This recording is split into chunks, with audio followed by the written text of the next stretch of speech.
Buongiorno, ben trovati telespettatrici e telespettatori di Antenna 3. Rientriamo in diretta anche per questo mercoledì 5 maggio per darvi tutti gli aggiornamenti sul fronte della cronaca, dell'attualità, della politica. Anche oggi sono tanti e per certi versi drammatici. Andiamo subito ad Asolo perché c'è un aggiornamento dell'ultima ora. Questa mattina è avvenuto in una ditta del settore calzaturiero in via dell'Artigianato un incidente sul lavoro. È rimasta coinvolta una lavoratrice classe 1987 residente proprio nell'Asolano. Queste sono le prime immagini che arrivano dal luogo dell'incidente. La giovane donna è rimasta impigliata con i capelli in un macchinario ancora attivo. I colleghi hanno subito cercato di soccorrerla chiamando sul posto il SUEM 118. La lavoratrice è stata ricoverata in ospedale a Castelfranco Veneto con gravi lesioni alla testa. Un incidente che in queste ore rimanda alla tragedia di cui si parla tanto anche a livello nazionale di Luana Dorazio, la 22enne morta dopo essere rimasta impigliata in un macchinario di un'azienda di Montemurlo in provincia di Prato. Sul posto c'è lo Spisal, ci sono le forze dell'ordine, si tenta appunto di chiarire le dinamiche di questo incidente, l'ennesimo sul luogo di lavoro. Ironia quasi della sorte verrebbe da dire. Pochi chilometri più in là, a Montebelluna, si stanno concludendo proprio in questi minuti i funerali di Mattia Battistetti, il giovane di 23 anni morto dopo essere stato travolto da un peso di 15 quintali nel cantiere della ditta Bordignon. La cerimonia è iniziata alle 11 al Duomo di Montebelluna. Vedete le immagini, l'arrivo del feretro scortato dagli amici in moto, mobilitata la protezione civile, circa 600 persone le stanno assistendo ai funerali del giovane, stanno dando conforto ai genitori di Mattia. Come sapete è stata aperta anche un'inchiesta su questo caso. Le parole del parroco Don Antonio Genovese sono state pesate e sofferte. Don Antonio ha parlato di un tesoro prezioso, quello lasciato da Mattia, un ragazzo sempre sorridente, disponibile, che aveva vinto, pensate, dei concorsi pubblici, poteva lavorare in un ufficio, ma lui amava stare all'aria aperta. La mamma era preoccupata proprio per questo, ha sottolineato Don Antonio, instancabile, generoso, attaccato ai nonni e alla comunità. Alle esequie sta partecipando anche la giunta comunale, il sindaco reggente Elzo Severin, che è stato medico di famiglia proprio di Mattia Battistetti. Un dolore atroce, funerali che coincidono con un lutto cittadino per Montebelluna.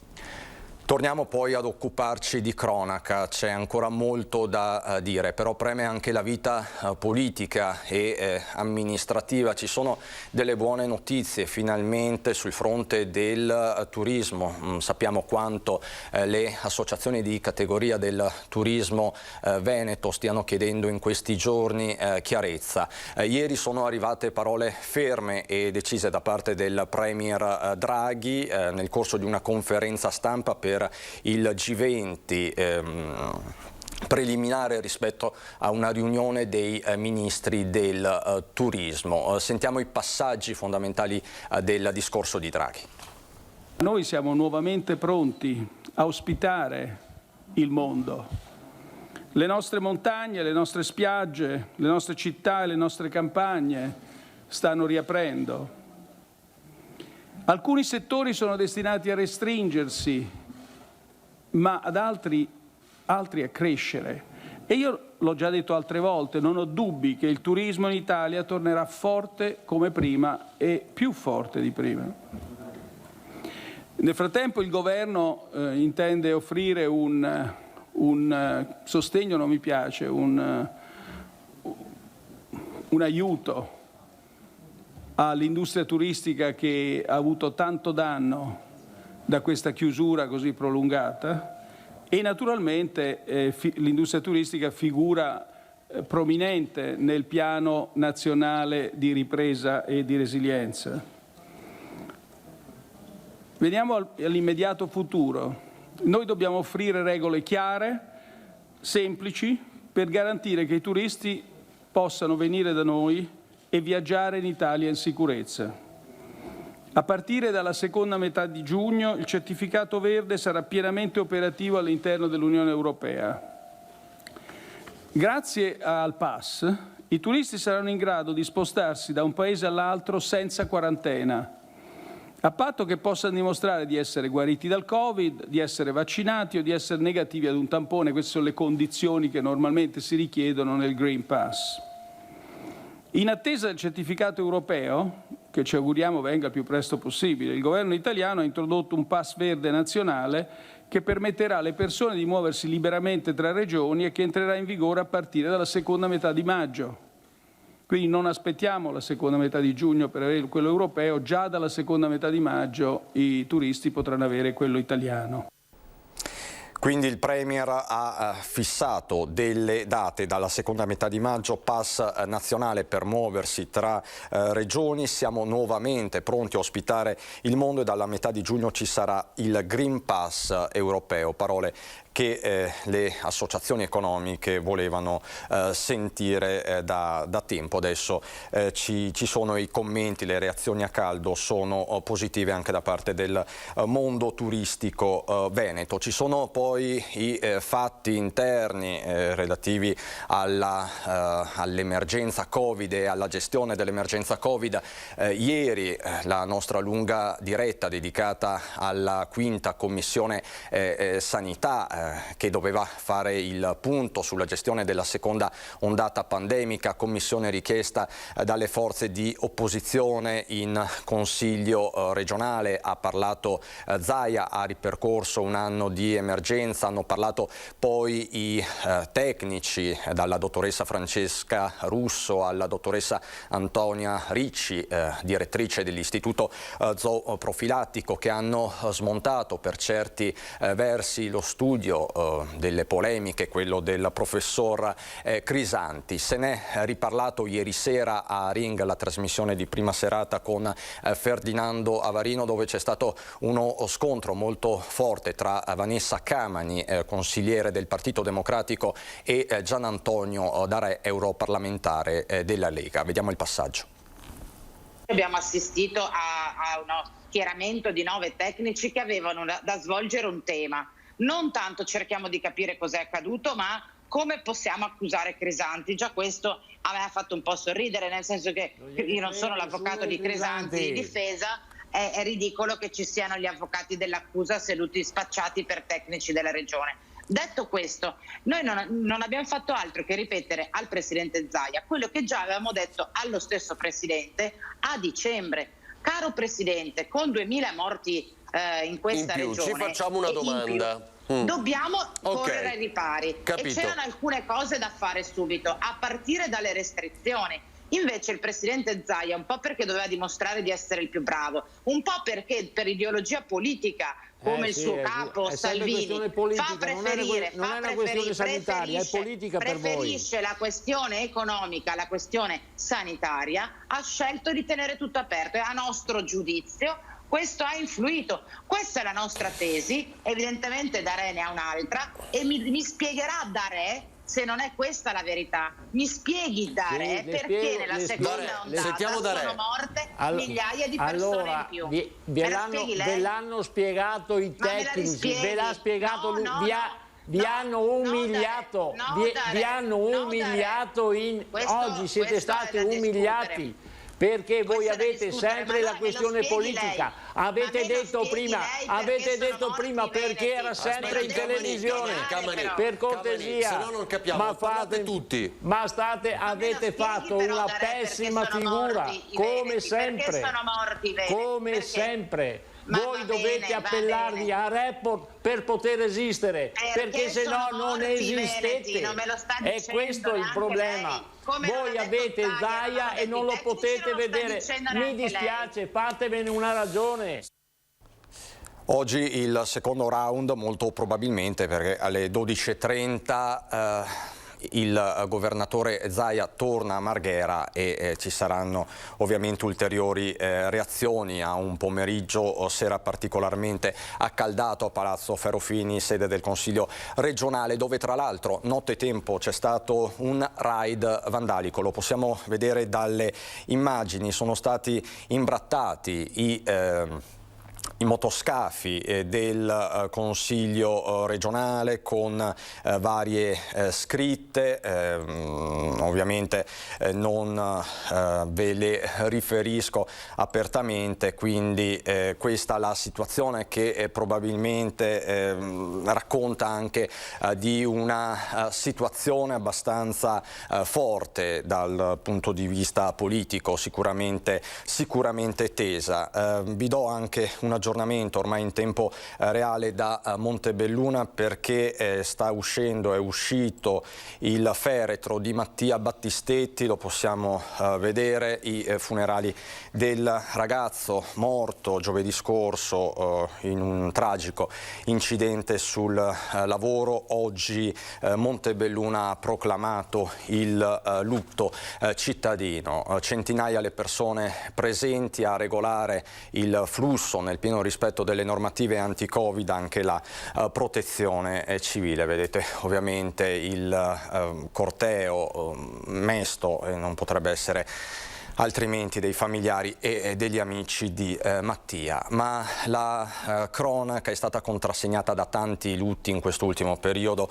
L'ultimo ieri mattina sulla strada tra Riese, Pio X e Montebelluna, dove è morta Elisa Girolametto, che ha perso la vita all'alba in un tragico incidente stradale avvenuto in via degli Alpini ad Altivole. La giovane, una studentessa universitaria, nel corso di biotecnologie sanitarie all'Università di Padova, nella sede staccata di Feltre, si stava recando presso una casa di riposo di Montebelluna, l'Umberto I. Era il suo primo giorno di stage, erano le 5:30, una dinamica davvero assurda. La ragazza è morta, di fatto bruciata all'interno del suo abitacolo. Ovviamente la comunità di Riese è una comunità sotto shock, è arrivato anche l'abbraccio dell'Uls 1 Dolomiti, perché appunto frequentava il corso a Feltre. Sono immagini drammatiche che riportano al centro il tema della sicurezza stradale. Per parlare di questo è qui in studio con me. La saluto e la ringrazio come sempre, perché è una presenza importante, rassicurante, è quella di Romina Ceccato, che è presidente dell'associazione Alba Luci sulla Buona Strada e mamma di Riccardo Laugeni, uno dei 4 ragazzi che il 14 luglio del 2019 morirono in un tragico incidente stradale a Musile di Piave. Romina, buongiorno. Intanto buongiorno e grazie sempre, perché voi siete sempre molto gentili nell'ospitarmi e nel portare avanti con me questa battaglia, chiamiamola così, questa lotta, e nel cercare di capire che ci sono troppe vittime, troppi giovani che se ne vanno. Penso, stavo ascoltando prima l'intervista fatta dal Presidente del Consiglio e mi attacco su una frase che lui ha detto: la sicurezza. Lui logicamente l'ha basata sul fatto di far entrare le persone in vacanza, e quindi è giusto anche per dare un po' di turismo. Io invece mi attacco su quella frase, mi è rimasta impressa: sicurezza. La sicurezza però vuol dire anche sulla strada. La sicurezza vuol dire collaborare. Incominciamo. E penso che sia arrivato il momento, o vogliamo aspettare altre vittime? Vogliamo che altre famiglie provino quel dolore che io capisco, che io comprendo, perché è un dolore che non si chiuderà mai, ma devi incominciare a imparare a sopravvivere e portartelo avanti. Quindi incominciamo collaborando insieme. Io ho creato questa associazione per un motivo, perché è giusto insieme iniziare a fare delle sensibilizzazioni interne alla scuola, alle autoscuole guida principalmente. Perché dico questo principalmente? Perché io l'avevo detto, per carità, il Covid è stata una cosa che ha bloccato un po' tutti e logicamente, però non ha bloccato i ragazzi, non si sono fermati i patentati, hanno incominciato loro.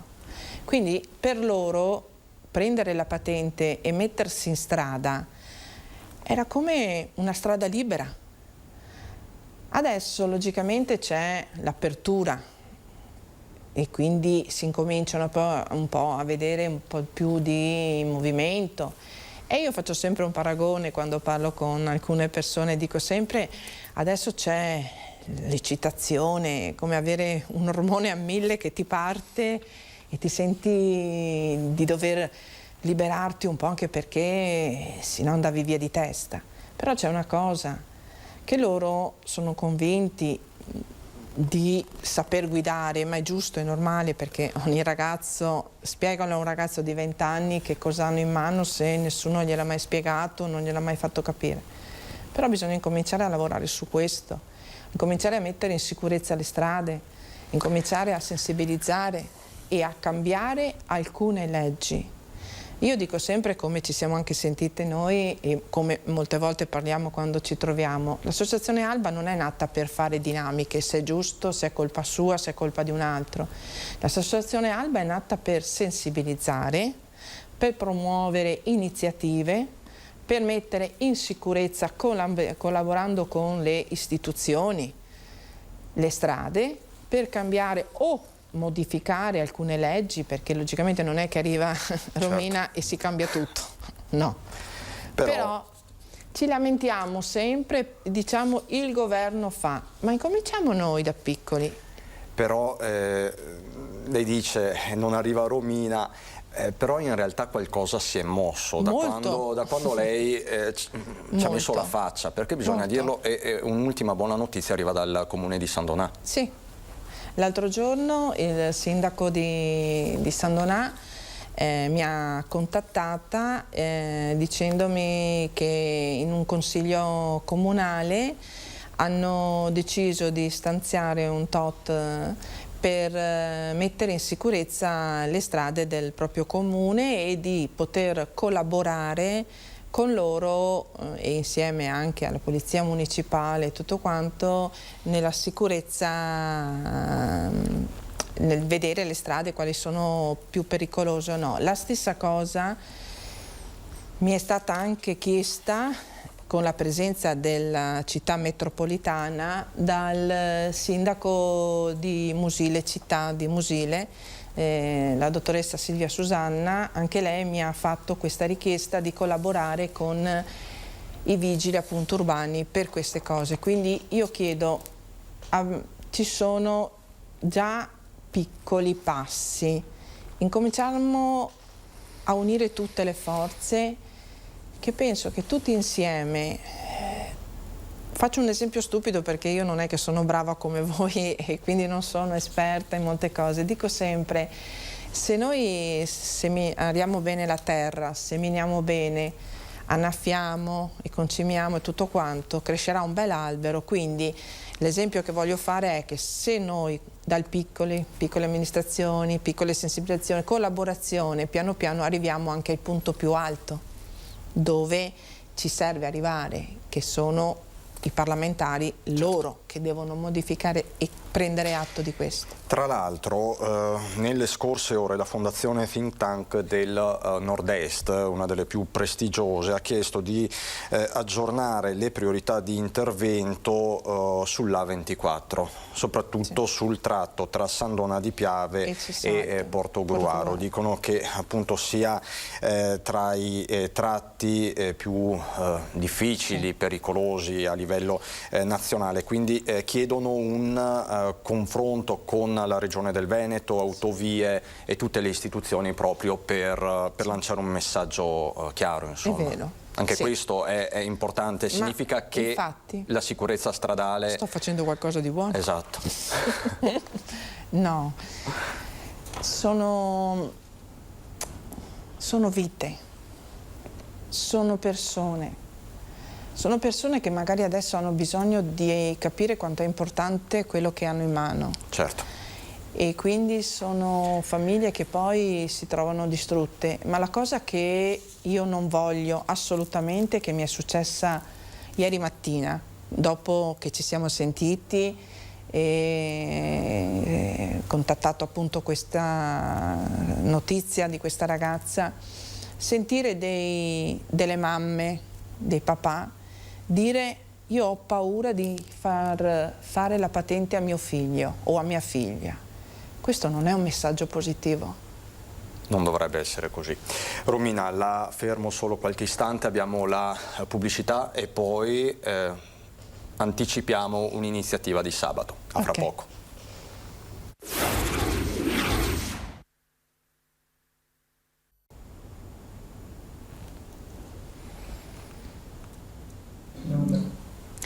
Di nuovo in diretta, in attesa di collegarci con Marghera per il punto stampa del presidente Zaia fra qualche minuto, e questo all'indomani della quinta commissione sanità che si è tenuta nel pomeriggio fino a tarda sera in un clima di tensione tra maggioranza e opposizione. C'è stata la relazione di ben 9 tecnici, ci si è concentrati sul primo anno di pandemia e sulle accuse di fatto nei confronti dell'efficacia dei test rapidi. Sentiremo quali sono gli aggiornamenti da parte di Zaia anche sul fronte della campagna vaccinale, ma qui con noi c'è Romina Ceccato, che è presidente dell'associazione Alba e si occupa di sicurezza stradale, tema che la cronaca ci impone, perché quello che sta succedendo in questi giorni, tanti gli incidenti,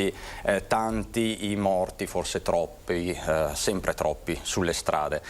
A tal proposito, Romina, sabato c'è un momento di ricordo, di commemorazione. Sì, sabato grazie è stata voluta veramente da parte mia e anche supportata dal sindaco appunto di Musile, Silvia Susanna, e di mettere una targa in memoria di tutte le vittime e anche dei ragazzi logicamente, ma specialmente di tutte le vittime sulla strada. Questo gesto che mi è stato chiesto da parte dell'amministrazione comunale e dal sindaco principalmente è stata una cosa bellissima, perché il messaggio che lei mi ha trasmesso al momento è quello di far capire che sì, mettiamo la targa, ma nel fare in modo che queste targhe non vengano più messe. E quindi il sabato alle 11:30 nei campi sportivi verrà omaggiata dal sindaco e dall'amministrazione comunale questa targa in memoria di loro. È un messaggio che è bello, però è un messaggio che spero che arrivi come è arrivato a me, che un altro sindaco come appunto la dottoressa Silvia Susanna vuole far capire basta stragi.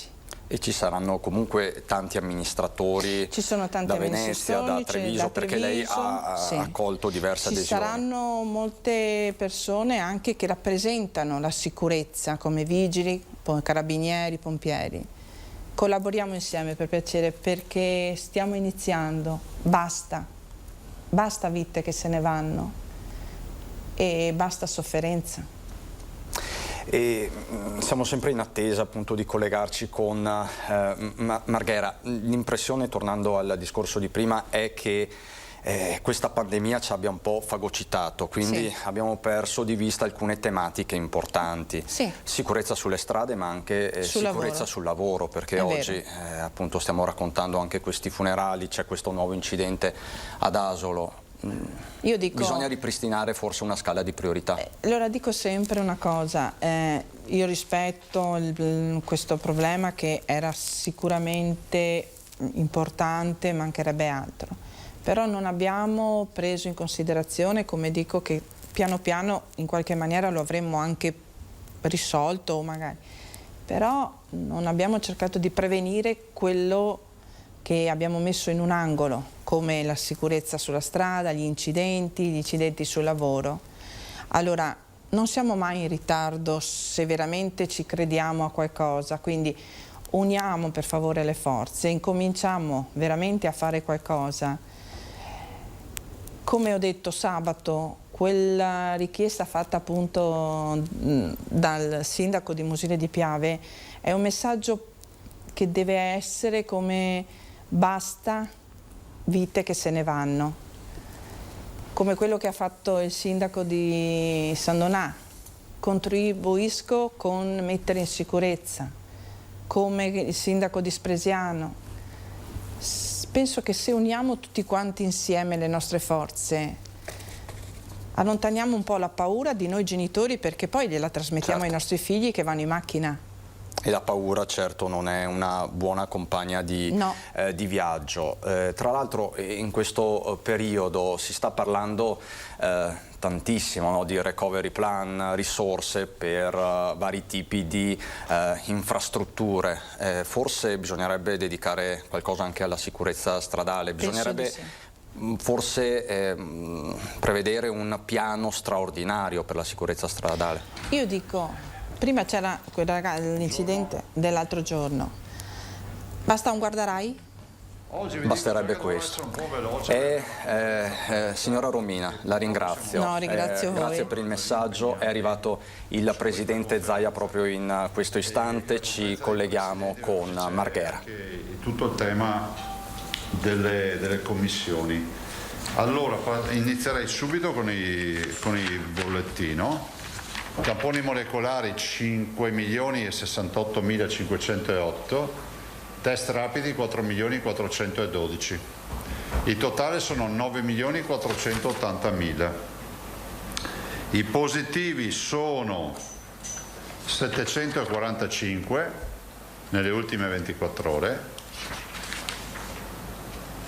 e con un'incidenza del 2% su 36.837 tamponi. Il numero dei positivi è 414.972. Il numero dei positivi oggi cala ancora, è 20.176. Questi sono i positivi, diciamo, in isolamento. I ricoveri, e quindi il totale delle persone in ospedale, 1.336. che sono esattamente 28 in meno rispetto a ieri, alle ultime 24 ore. Questi 1.336 sono così distribuiti: 1.163 nell'area non critica, meno 23, e 173, meno 5 in terapia intensiva. Le terapie intensive non Covid sono 274. Quindi se fate la somma 274 più 173, il totale delle terapie intensive in questo momento è 447. Il totale dei morti 1397 più 12 nelle ultime 24 ore e il totale dei dimessi 20.713. Le comunicazioni, guardate, vi do intanto un dato. Questo è l'andamento dell'infezione rispetto alle terapie intensive. Spesso ci chiedete, ma qual è l'andamento della curva? Questa è la seconda infezione, anzi è la terza infezione, che è quella di recente in corso. Vedete il calo delle terapie intensive, che ormai è evidente. C'è una direzione, l'algoritmo ci dà una discesa ancora ci dà un calo, quindi continua, scusatemi, questa discesa, ce la dà però come una discesa, diciamo, che sarà sicuramente dove la curva avrà una pendenza meno importante di questa, cioè andrà calando pian piano, ovviamente sempre con un presupposto: che non ci sia una reinfezione, che non si vadano a creare le condizioni con assembramenti o con altre misure per una reinfezione, quindi per avere problemi ulteriori. Quindi l'appello è sempre quello di non calare la guardia, di non mai abbassare la guardia, di evitare ogni forma di assembramento, portare la mascherina e curare l'igiene delle mani. Arriva sempre di più la buona stagione, si innalzano le temperature e se ricordate, noi l'anno scorso, oggi che giorno è? Il 5? 4? 5. Ecco, il 4 maggio dell'anno scorso noi finivamo il lockdown, quindi il periodo è più o meno lo stesso. Quest'anno in questa occasione abbiamo aperto un po' prima, il 26 di aprile, però è altrettanto vero che non avevamo un lockdown alle spalle, perché comunque le attività umane, pensate a tutte le attività lavorative, sono sempre state aperte, perché dal 4 maggio dell'anno scorso ad oggi non si sono più chiuse la gran parte delle attività lavorative. Resta ancora in piedi il tema delle palestre, delle piscine al coperto, degli spettacoli viaggianti, del mondo dell'intrattenimento, di tutto quello che sono poi le attività che sono parzialmente aperte. Pensate al tema della ristorazione o dei bar, insomma c'è ancora un processo in corso, che però ovviamente non ci esime dal dire che bisogna fare la massima attenzione. La vaccinazione procede alla grande in Veneto, come voi sapete, siamo arrivati a 1.835.000 dosi, il che vuol dire che verosimilmente, se avremo la conferma delle dosi in tabella, noi comunque potremmo tranquillamente pensare di fare un grande giro di boa prima dell'estate. Come sta andando la vaccinazione? È in corso la vaccinazione per gli over 60 in generale, però mi interessa parlarvi dell'ultima fascia di età che è entrata nella vaccinazione, che sono i 60-69 anni, quindi questo decennio, e stiamo parlando di esattamente 603.210 persone. Voi sapete che è da poco che abbiamo aperto. Di queste 63.210 persone, cittadini veneti, questi sono dati ovviamente Istat ufficiali, 603.000, scusatemi, 182.127 sono già state allora, ripeto, la Corte, cioè la popolazione, è 603.210, che hanno già avuto una prima vaccinazione sono 182.127.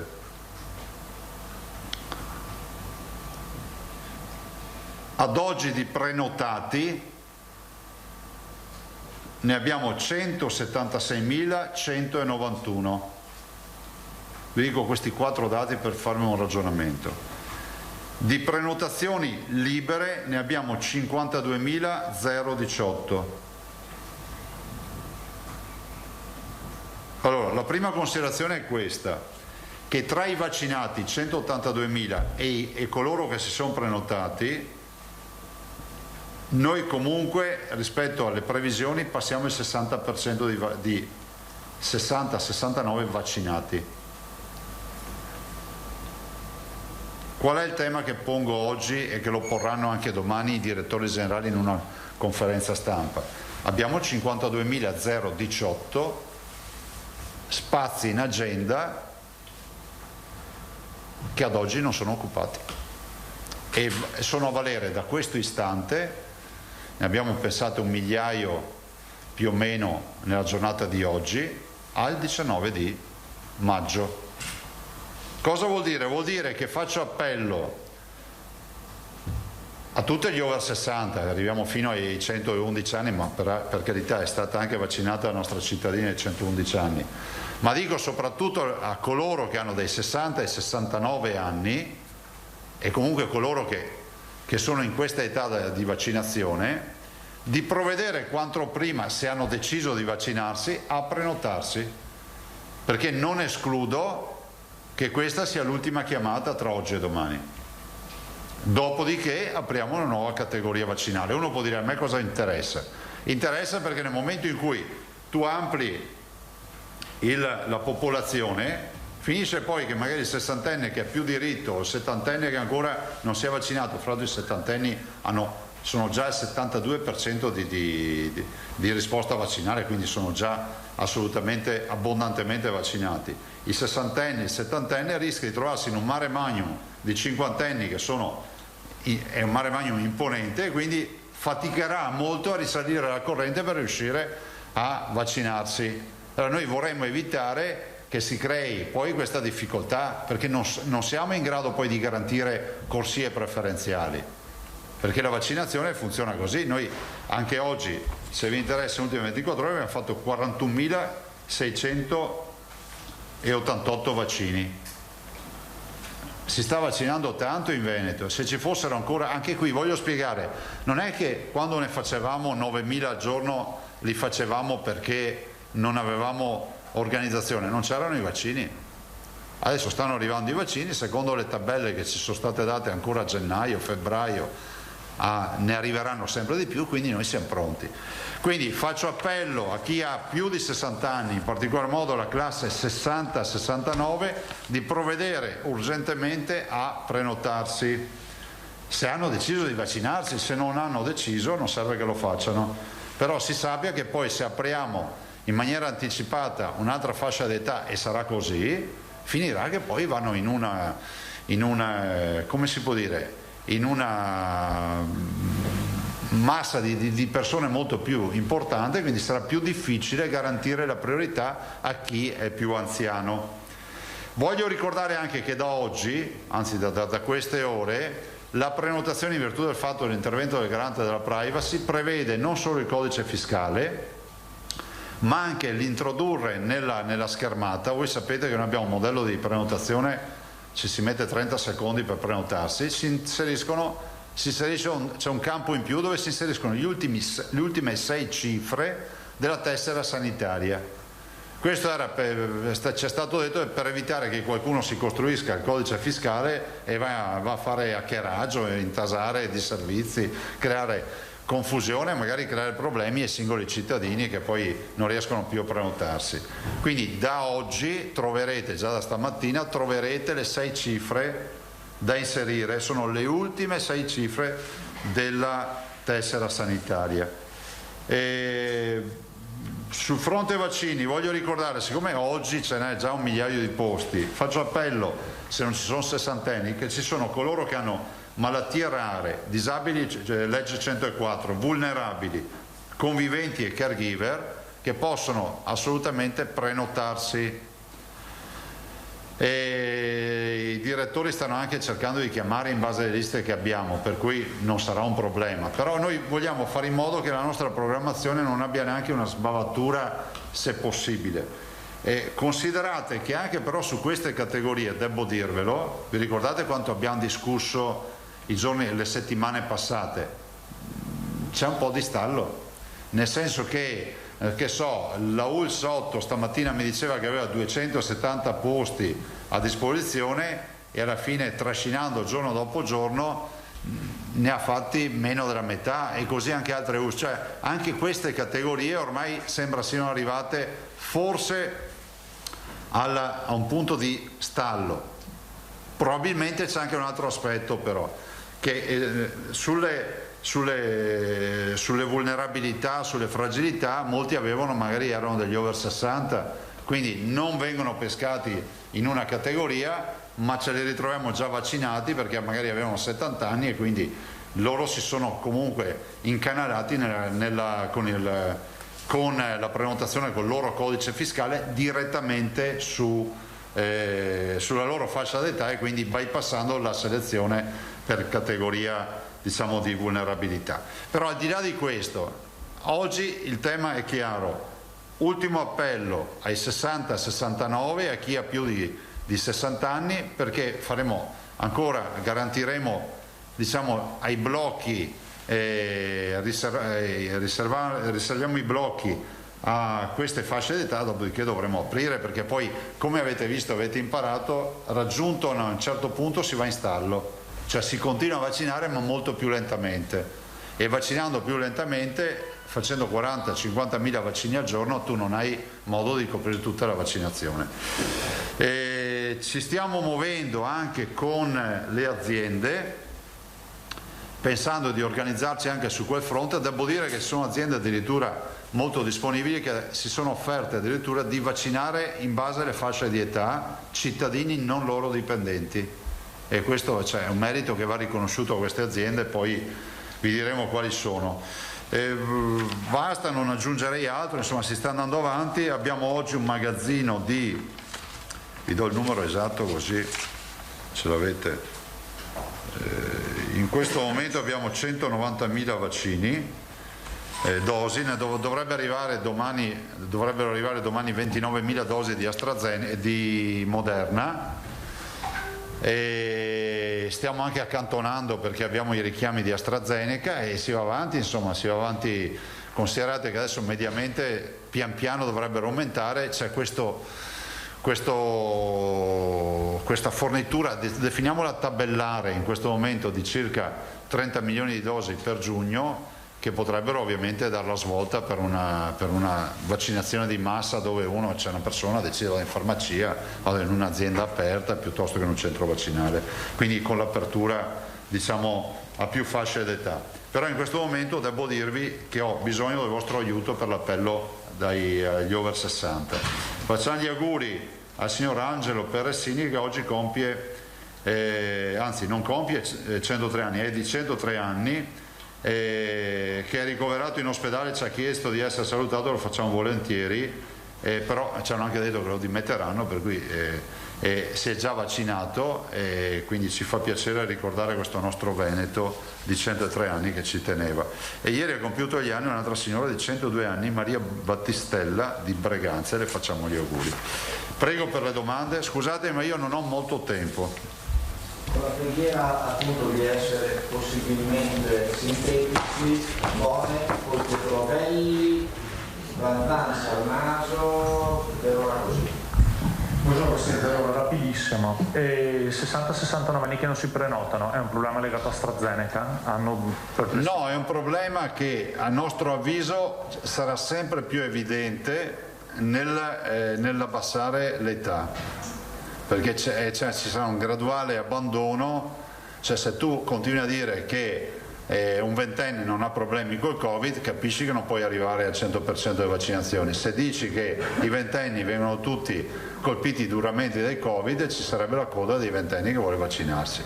Quindi capite che man mano si va abbassando l'età, c'è un po' più di abbandono che definiamo fisiologico. Ovviamente noi cerchiamo sempre di spingere per star sopra l'immunità di gregge, che è intorno al 60-65%. Ok, e il dosi al magazzino, qui non abbiamo problemi tipo Sicilia, no, che si sta accumulando? Assolutamente no. Non ci sono casi di questo tipo? Al momento no. Va bene, ci sono cambi c'è questa discussione su un cambio di indicazione rispetto agli under 60. È stato chiarito? Non c'è, leggo i giornali ma non c'entra niente, al momento non c'è nessun parere scientifico, non c'è nessuna proposta. Ok, quindi si resta sempre AstraZeneca over 60. Over 60, da qui non si cambia. Al momento sì, non c'è nessuna indicazione. Considerate che AstraZeneca ha un po' fatto le montagne russe, perché ha fatto under 55, poi sono passati all'under 65, poi sono andati all'over 60, che detta in parole povere sotto i 55, sotto i 65 e sopra i 60. Voi mettetevi nei panni di chi deve fare le vaccinazioni. Va bene, l'ultima cosa sul Green Pass, che è un po' la novità di queste ultime ore. Ci può spiegare, se si sa, perché a questo punto non lo so, chi lo deve rilasciare? Cioè, nel senso, credo che la gente si interroghi su a chi lo deve chiedere, poi che cosa ne deve fare, gli stessi operatori del turismo, se ci dà qualche indicazione su questo. Marco, guarda, in questo momento non siamo in grado, è oggetto di discussione, non è regia regionale, pur avendo io sono stato il primo a parlare di passaporto vaccinale. Vedo che tutti quelli che mi hanno criticato adesso avanzano le proposte di Green Pass di qua e di là. Se lo si faceva 5 mesi fa, quando l'avevo proposto io, invece di far polemiche, bastava, no? E che non è, io non l'ho fatta per un fatto di ghettizzazione, l'ho detto perché sarà inevitabile che ce lo chiederanno. Tanto è vero che adesso l'Europa, quindi c'è la regia nazionale, noi siamo a disposizione, abbiamo un'anagrafe vaccinale efficiente, per cui nel momento in cui si tratta di stampare su un pezzo di carta da qualche altra parte, diciamo, un nuovo modulo, abbiamo un'anagrafe pronta, perché il vero tema è avere l'anagrafe con le vaccinazioni effettuate, con i lotti effettuati. Ok, grazie. Pietro Belli. Buongiorno. Buongiorno. Volevo capire, dopo le parole del dottor Tognolo di ieri, in che cosa è consistita l'iniziativa giudiziaria della Regione nei confronti del professore Pisano? Dovreste chiederlo a Tognolo. Dovete parlare col dottor Tognolo, che è lui che governa questo processo. Tognolo però è direttore di Azienda Zero, che è il braccio operativo della Regione. Sì, che ha un'autonomia giuridica. Si è avvalso dell'avvocato Tinelli, che è il legale della Regione per questioni penali. Che non è nostro dipendente. Quindi lei si chiama fuori da questo? No, non mi chiamo fuori, però è giusto, corretto che sia il dottor Tognolo che ne siccome il dottor Tognolo ieri ha parlato di una segnalazione alla magistratura. Dovete parlare con lui. No, siccome segnalazione non esiste, o esiste una querela o esiste un esposto. Hai fatto legge? Prego? Hai fatto legge? No, ho fatto altre 2 lauree, ma non legge, ma ho fatto 30 anni di giudiziario. Quindi o si segnala un reato, dovete parlare. Si segnala un fatto. Pare che sia stato segnalato dalla Regione un fatto, cioè una serie di fatti, di dichiarazioni rilasciate nel tempo dal professor Crisanti, che hanno creato dei problemi di immagine ad Azienda Zero e quindi per esteso anche alla Regione Veneto. Quindi volevo capire perché è stata fatta presa questa iniziativa. Dovete parlare al dottor Tognolo. Come non se ne chiama fuori, allora io chiedo a lei, Presidente della Regione, perché la Regione Veneto, tramite seppur con l'autonomia di Azienda Zero, ha ritenuto di fare questo esposto alla magistratura. Guarda, io ho già risposto 6 volte, dovete parlare con il dottor Tognolo. Punto. C'è altro da aggiungere? Cioè non lo sa, non sa che cosa contiene quel documento. È la 7ª volta, dovete parlare con il dottor Tognolo. Vabbè, allora perché facciamo le conferenze stampa? Perché voi fate domande e io rispondo. Prego. Altro?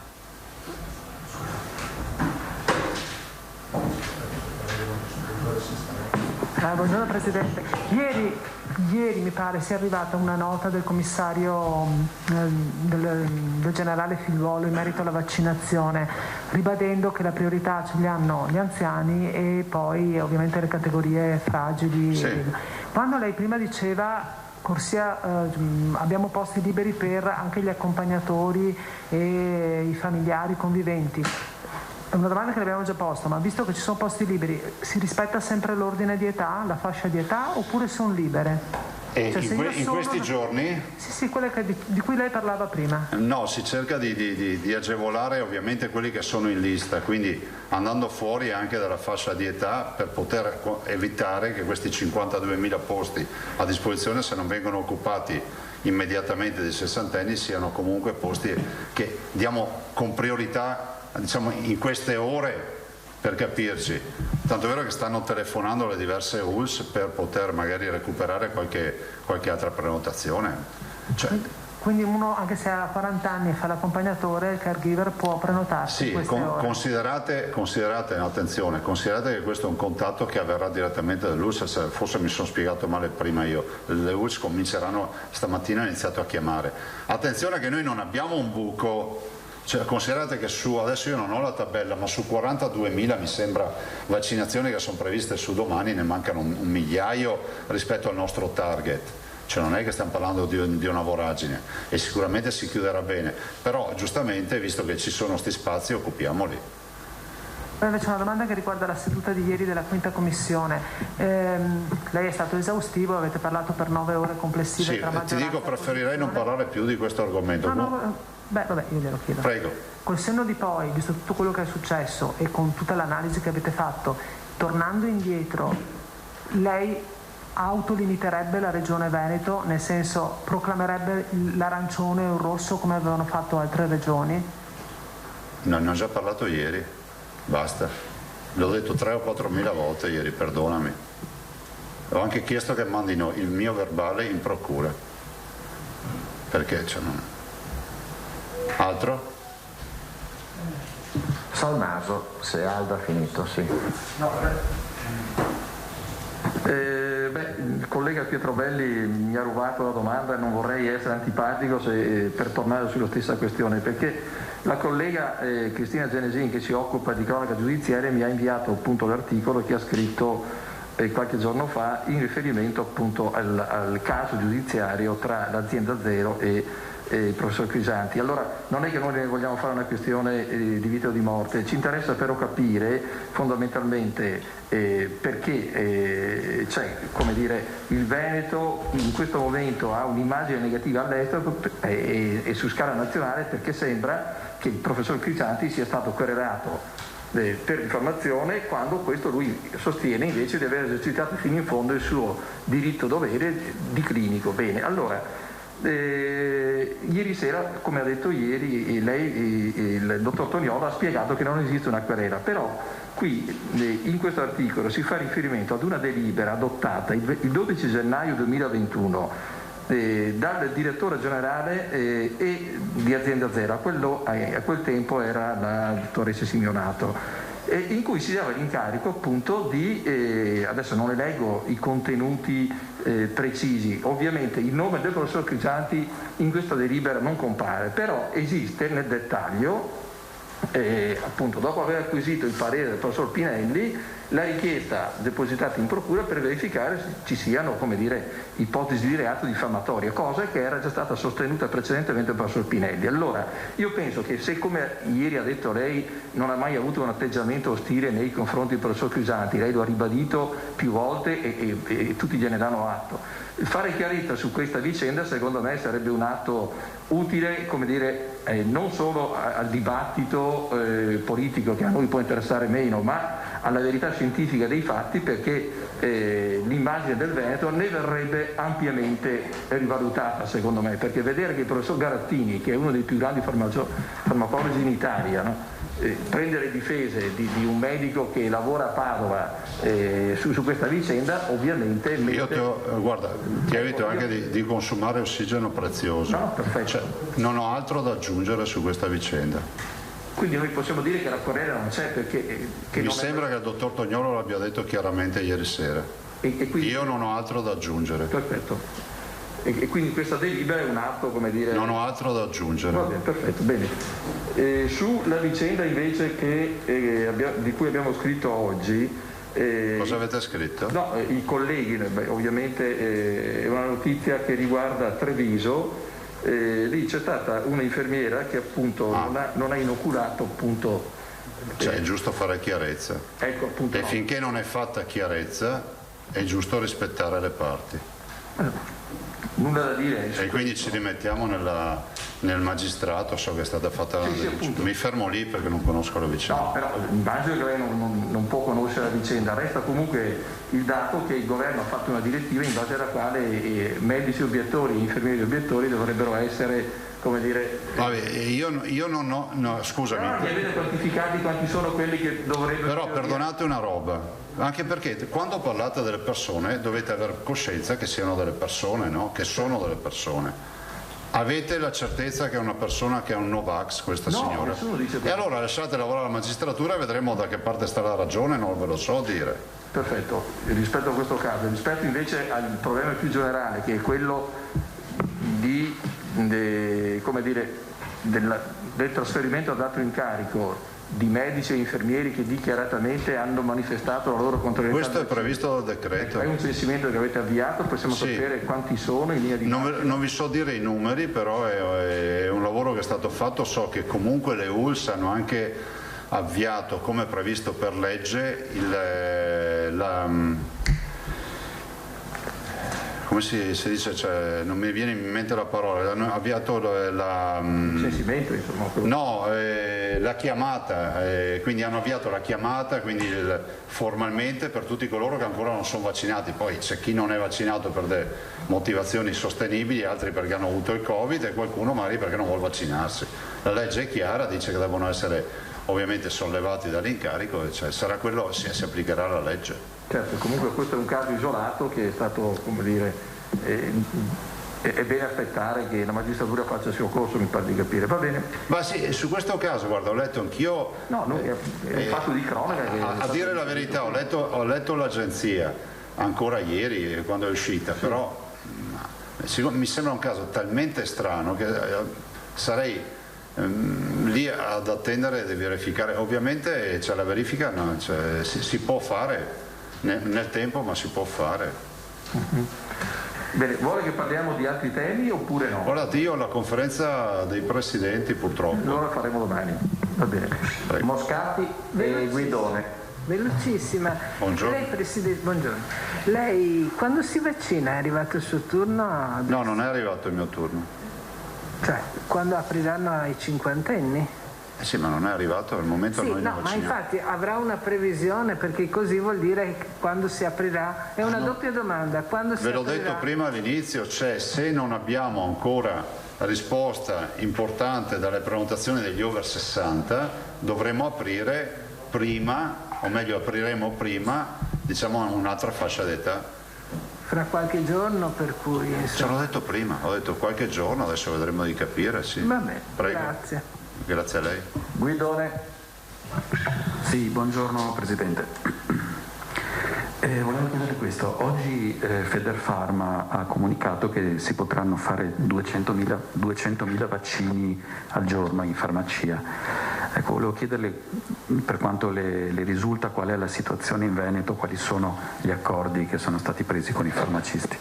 Cioè, gli accordi sono stati sottoscritti con i farmacisti in virtù dell'accordo nazionale. Ovviamente il tema oggi è quello di riuscire a partire, visto e considerato il fatto che abbiamo due problemi: la disponibilità di vaccino da un lato e dall'altro il tema della logistica, perché i vaccini, avendo noi ad esempio AstraZeneca non autorizzato sotto negli under 60, che è un vaccino di più facile gestione, e ci porta a dire che noi dovremo, adesso avendo abbassato di molto l'età dei vaccinandi, dovremo utilizzare Pfizer e Moderna, e quindi questo sarà un problema non da poco nella gestione, nella logistica, perché la farmacia avrà bisogno dei 5 e dei 10 vaccini al giorno, e quindi non è un grande centro vaccinale dove tu vai lì e gestisci con i frigoriferi lo scongelamento dei vaccini, la preparazione.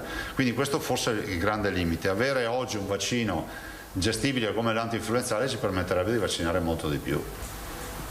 Ho capito, e poi volevo riportarle una mail di una nostra ascoltatrice che ci teneva a dirle che ha verificato l'efficienza e la professionalità della gestione della vaccinazione, che dice di averci messo 30 secondi dal portale dell'ULSS 6 Uganea per fare la prenotazione, e che poi, quando si è presentata, gli operatori sanitari ai centri vaccinali si sono dimostrati gentili e preparati. Voleva ringraziarla di questo. La ringraziamo, ne arrivano tanti di questi messaggi, ma purtroppo non si leggono mai.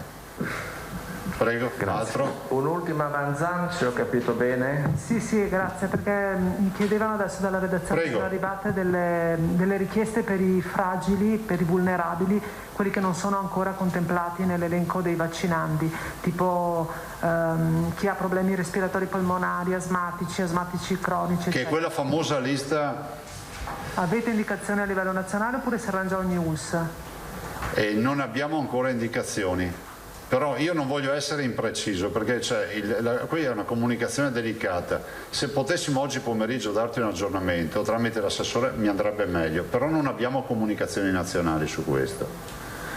Certo è che oggi c'è disponibilità di posti, e quindi l'appello che faccio, e voi avete fatto un lavoro strepitoso nell'informare i cittadini tutti questi mesi, cioè se ci date una mano, vi dico solo che l'altro giorno la vostra comunicazione ci ha fruttato 100.000 prenotazioni, tanto per dire come funziona questo punto stampa. Prego, altro Adda?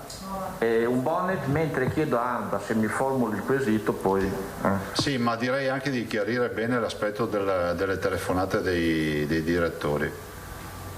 Ok, altra domanda tecnica che mi arriva dalla redazione. Per vaccinarsi in farmacia dove ci si prenota? In farmacia? Si va direttamente con si passa dal portale? No, attenzione, il portale prevede, avrà caricate le farmacie aderenti alla vaccinazione, quindi si passa dal portale, ma se uno vuole andare in farmacia, la farmacia fa il lavoro in nome per conto, cioè ti prenota, ti vaccina. Ok, lo fanno l'ora terminale, però volendo uno potrebbe farlo attraverso il portale. Sì.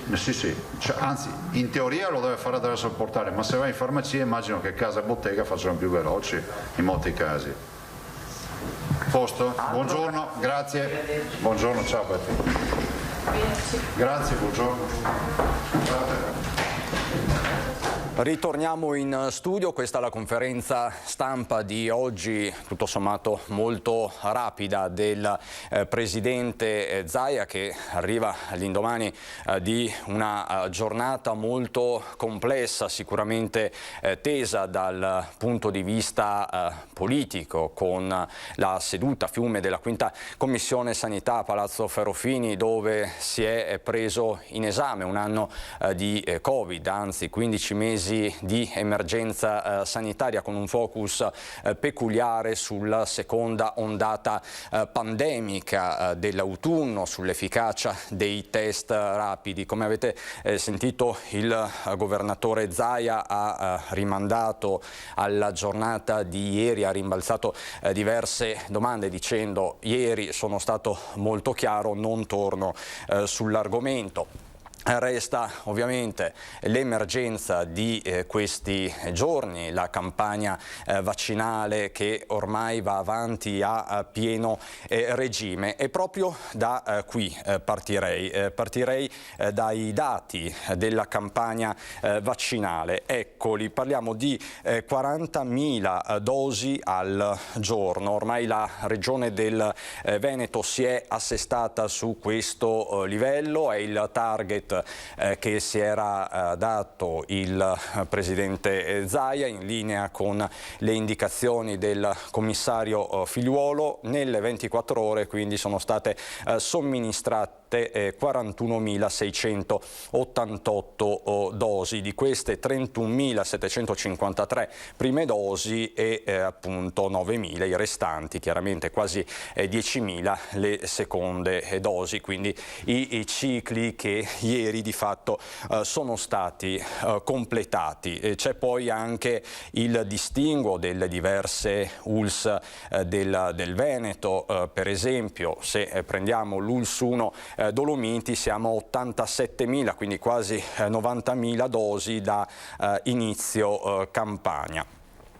Questo in una provincia come quella di Belluno, che fa 200.000 abitanti. Per l'ULS 2 Marca Trevigiana, per esempio, siamo a 317.000 dosi, per l'ULS 3 Serenissima, quindi per la zona di Venezia, 240.000, 80.000 per il Veneto orientale, 103.000 per l'ULS 5 Polesana, provincia di Rovigo, che ha tra i 240 e i 250.000 abitanti, 340.000 a Padova, quindi tra ULS 6 e azienda ospedaliera, l'ULS 7 Pedemontana 132.000, Berica 176.000, Scaligera, quindi tutta la parte veronese 342, per un totale quindi di 1.835.000 somministrazioni di vaccino. Da questo dato di fatto è partito il governatore Zaia nel punto stampa di oggi. Però da un lato c'è la campagna vaccinale e dall'altro c'è il contagio. Di fatto siamo in un momento storico in cui il vaccino sembra correre più del virus, e questo ovviamente è un dato positivo, però resta il contagio, come ci dimostra il report. Parliamo di 495 nuovi casi di positività nelle 24 ore in tutto il Veneto. Alla testa di questa classifica, tra virgolette, abbiamo Verona 136 nuovi contagi, poi Padova con 100, Treviso 88, Venezia 61, Belluno 6, Rovigo 10. Ma come sapete, cartina di tornasole dell'emergenza, del contagio, sono i dati delle ospedalizzazioni. Ecco, su questo fronte siamo a 1163 ricoveri in area non critica e 173 posti letto occupati nelle terapie intensive. Questo significa che c'è ancora della pressione ospedaliera. Certo, non siamo ai livelli dei mesi scorsi, il dato si sta finalmente sgonfiando, ma lo ha detto anche Zaia sempre all'inizio della conferenza stampa, non va allentata l'attenzione, le misure di precauzione devono rimanere tali e quali, perché ci stiamo giocando il futuro, ci stiamo giocando l'estate, è un concetto sul quale più volte è tornato Zaia.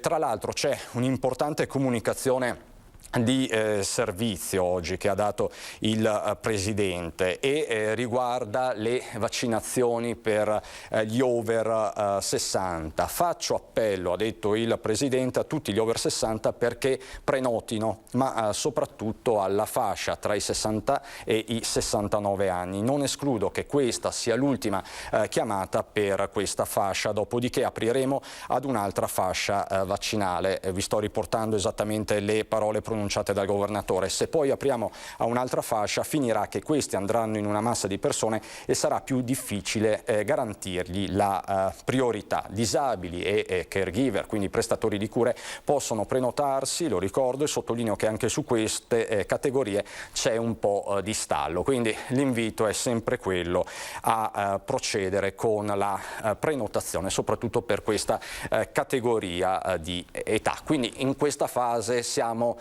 quasi nell'imbarazzo di dover trovare dei soggetti. Un mese fa questo era impensabile, visto che c'era il problema dell'accaparramento delle dosi. Dalle varie ULS arrivano diverse notizie anche positive, quindi il clima si sta complessivamente rasserenando anche a livello ospedaliero. Per esempio dall'ULS 4 Veneto Orientale fanno sapere che sono state recuperate tutte le prestazioni ambulatoriali sospese con il lockdown, che ammontavano a 1252.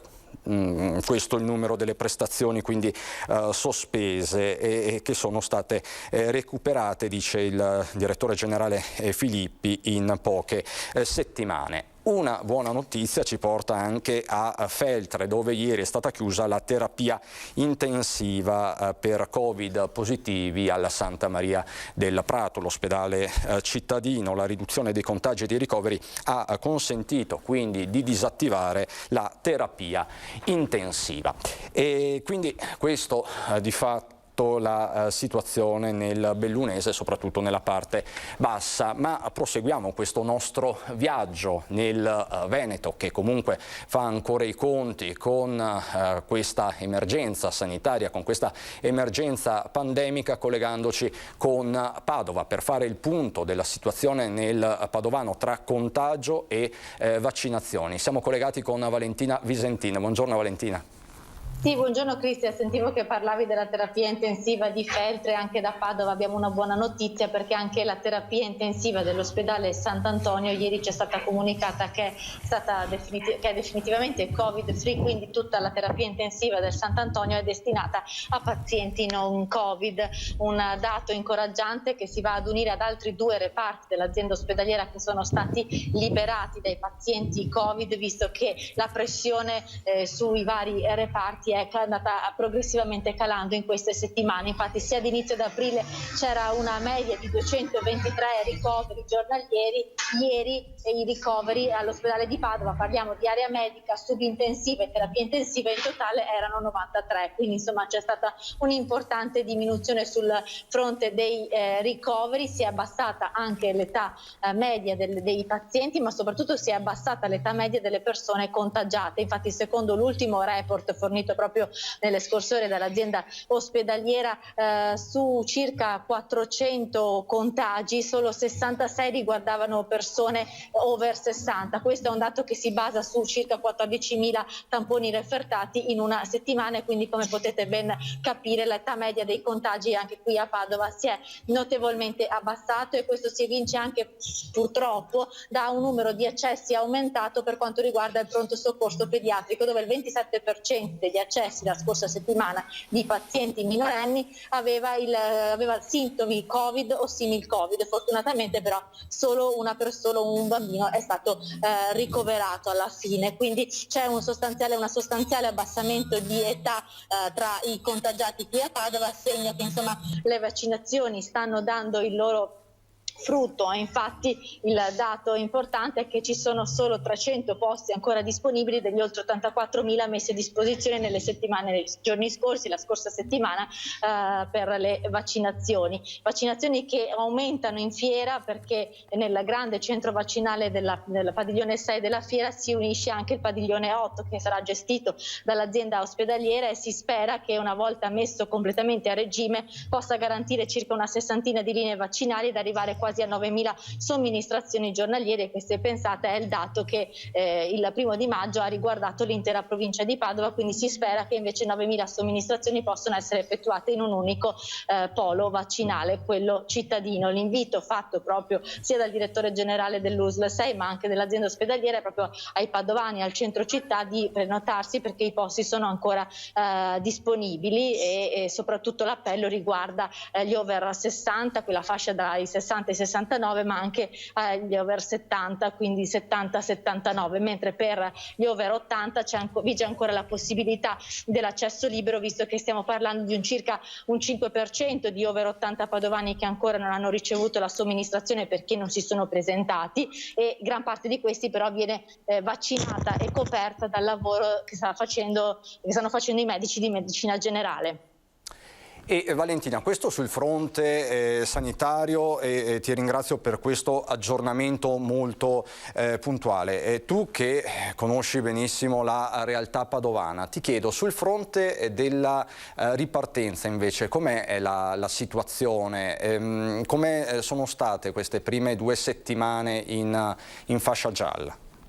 Ecco, abbiamo visto piano piano il centro di Padova ripopolarsi, il centro di Padova che nel fine settimana era, tra altre cose, sorvegliato speciale, perché c'era una combinazione di eventi che poteva veramente mettere a rischio e creare molti assembramenti che però tutto sommato non si sono verificati, perché il pellegrinaggio della popolazione cingalese a Sant'Antonio si è risolto in poche unità, e anche le manifestazioni sindacali si sono svolte in maniera ordinata. Nel fine settimana Padova ha mantenuto queste ordinanze che vietavano i picnic in Prato della Valle, con l'isola Memmia chiusa e il senso unico pedonale nelle vie del centro, e tutto sommato queste misure hanno reso più fruibile il centro cittadino. Abbiamo visto bar che si stanno piano piano ripopolando, grazie anche a un piano plateatici che è stato rivoluzionato, pedonalizzando parte di un'altra strada del centro città, creando una sorta di secondo listone che i padovani conoscono bene,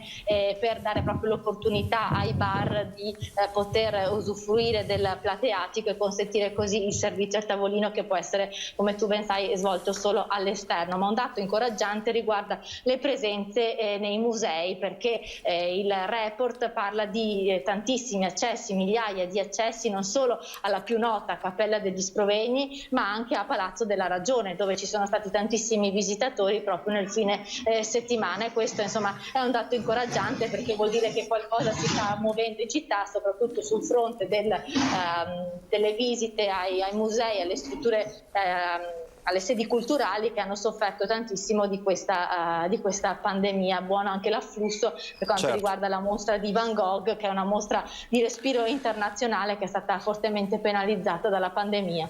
sperando appunto che fra qualche settimana, anche stando alle parole del Premier Draghi pronunciate ieri, arrivino in maniera massiccia anche i turisti stranieri, perché appunto parliamo di una mostra assolutamente dalla vocazione internazionale. Valentina, grazie davvero per questo quadro aggiornato sulla situazione padovana. Grazie a voi, e buon lavoro. Grazie.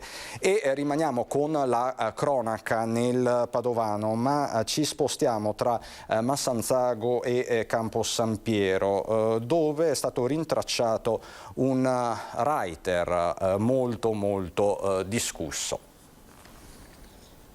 Mister Simpatia, street art, la firma del giovane writer che da mesi esprimeva la sua sofferenza scatenandosi con lo spray nero su muri, cabine elettriche, edifici pubblici e autovelox tra Massanzago e Campo San Piero. Le prime segnalazioni da Zeminiana, frazione di Massanzago, dove lo stesso sindaco aveva chiesto l'intervento dei vigili.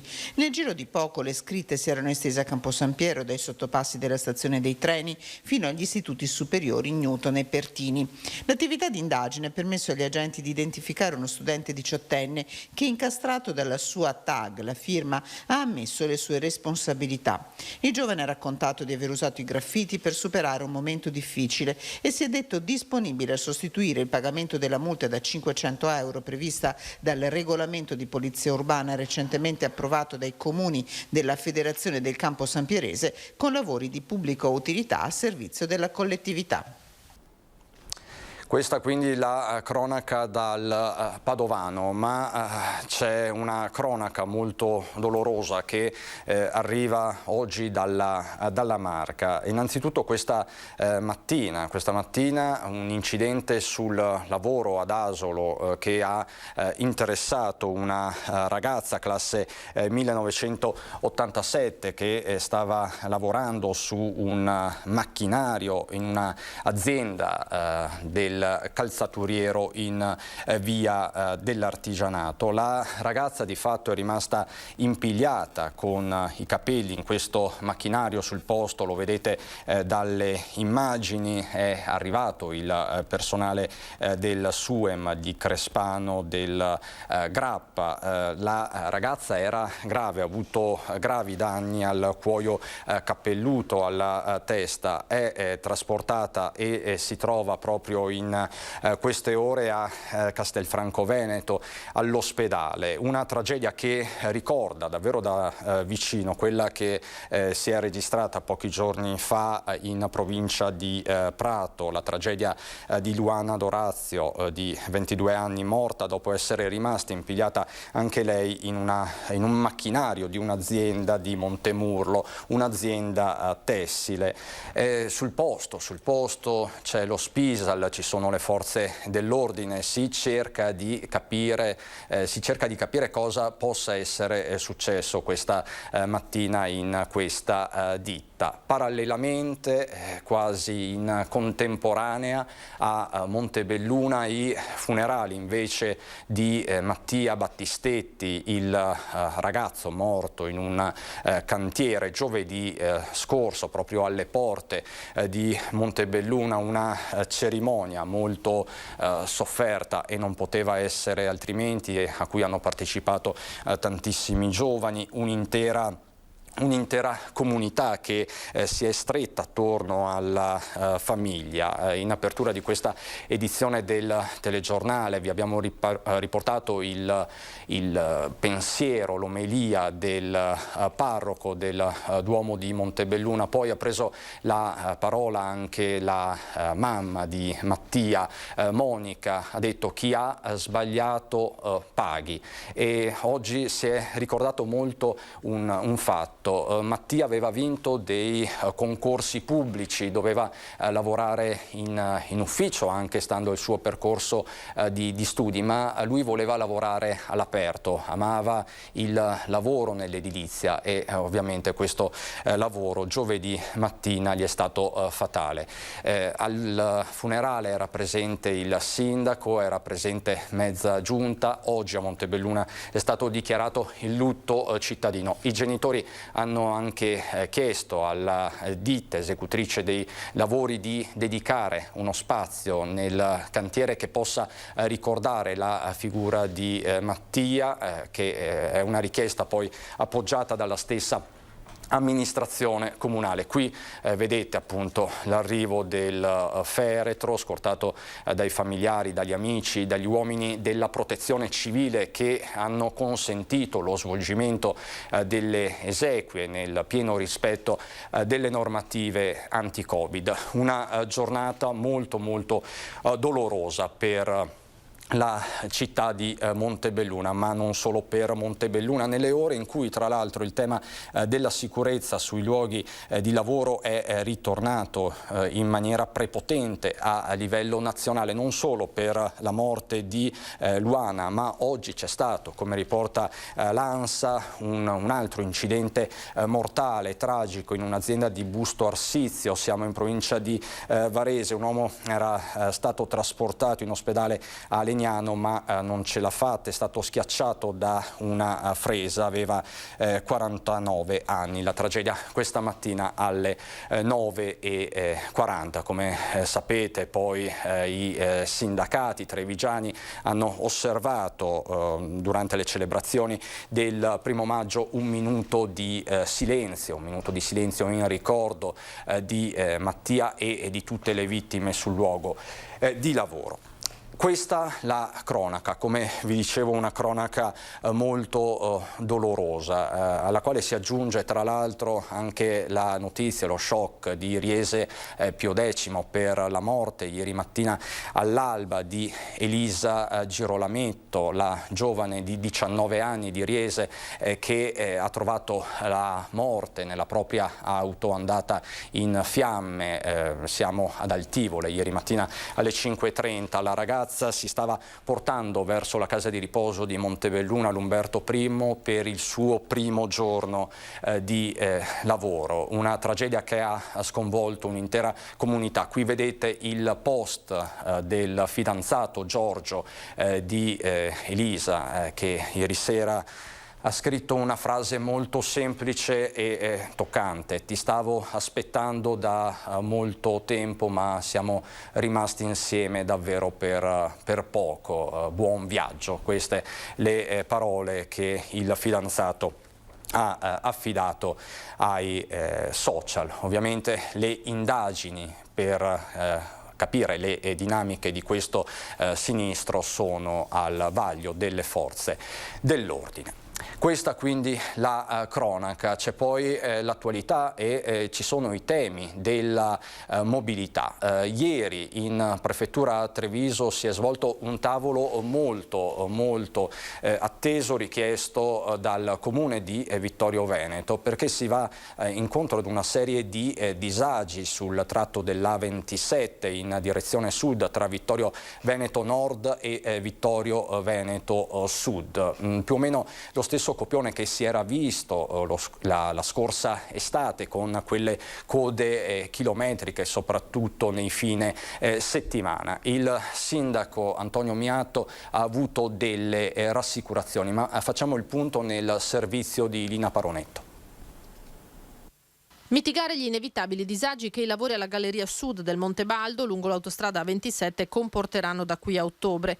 Il prefetto Maria Rosaria Laganà ha convocato un tavolo tecnico in mattinata per concordare con Autostrade e forze dell'ordine le contromisure per evitare che la viabilità del comune di Vittorio Veneto collassi. Con la sola galleria nord aperta a doppio senso di marcia, il sabato e la domenica parte del traffico autostradale andrà smaltito su altre direttrici. Si tratterà di gestire un maggior traffico in città di al massimo 500-600 auto all'ora in più, e questo concentrato nelle giornate di sabato e domenica. C'è da fare i conti con chi rientra dalla montagna, ma anche con i bellunesi che tornano a casa dopo una giornata al mare, dice Miatto. Questo doppio flusso dobbiamo adesso gestirlo con una sola canna autostradale, con il falalto che verrà ripristinato nell'interezza della sua potenzialità, con un intervento in una rotatoria e con una serie di deviazioni di convenienza per cui inviteremo gli automobilisti a optare per varie soluzioni viarie in base alla destinazione loro finale. 20 settimane di lavori a rischio code come quelle vissute già l'estate scorsa. Presumiamo che non si formeranno più le code dell'anno scorso di 10-12 km, ma saranno praticamente spalmate queste code in diversi rivoli in modo da minimizzare l'impatto. Ma rimaniamo sulla strada statale di Alemagna per una iniziativa di tutt'altro rilievo e tenore. La storia per immagini della statale 51 di Alemagna è l'idea di un libro sull'evoluzione dell'antichissima via di collegamento. È venuta al fotografo professionista veneziano Giovanni Cecchinato. Vediamo. È un libro che nasce sulla base di un'esperienza chiaramente adolescenziale, di un ricordo. Ripercorrendola mi sono accorto di tante cose, mi sono venute in mente molte domande. L'intenzione mia a quel punto là è stata quella di documentare questi paesaggi percorsi da questa strada importantissima e ne è venuto fuori questo libro.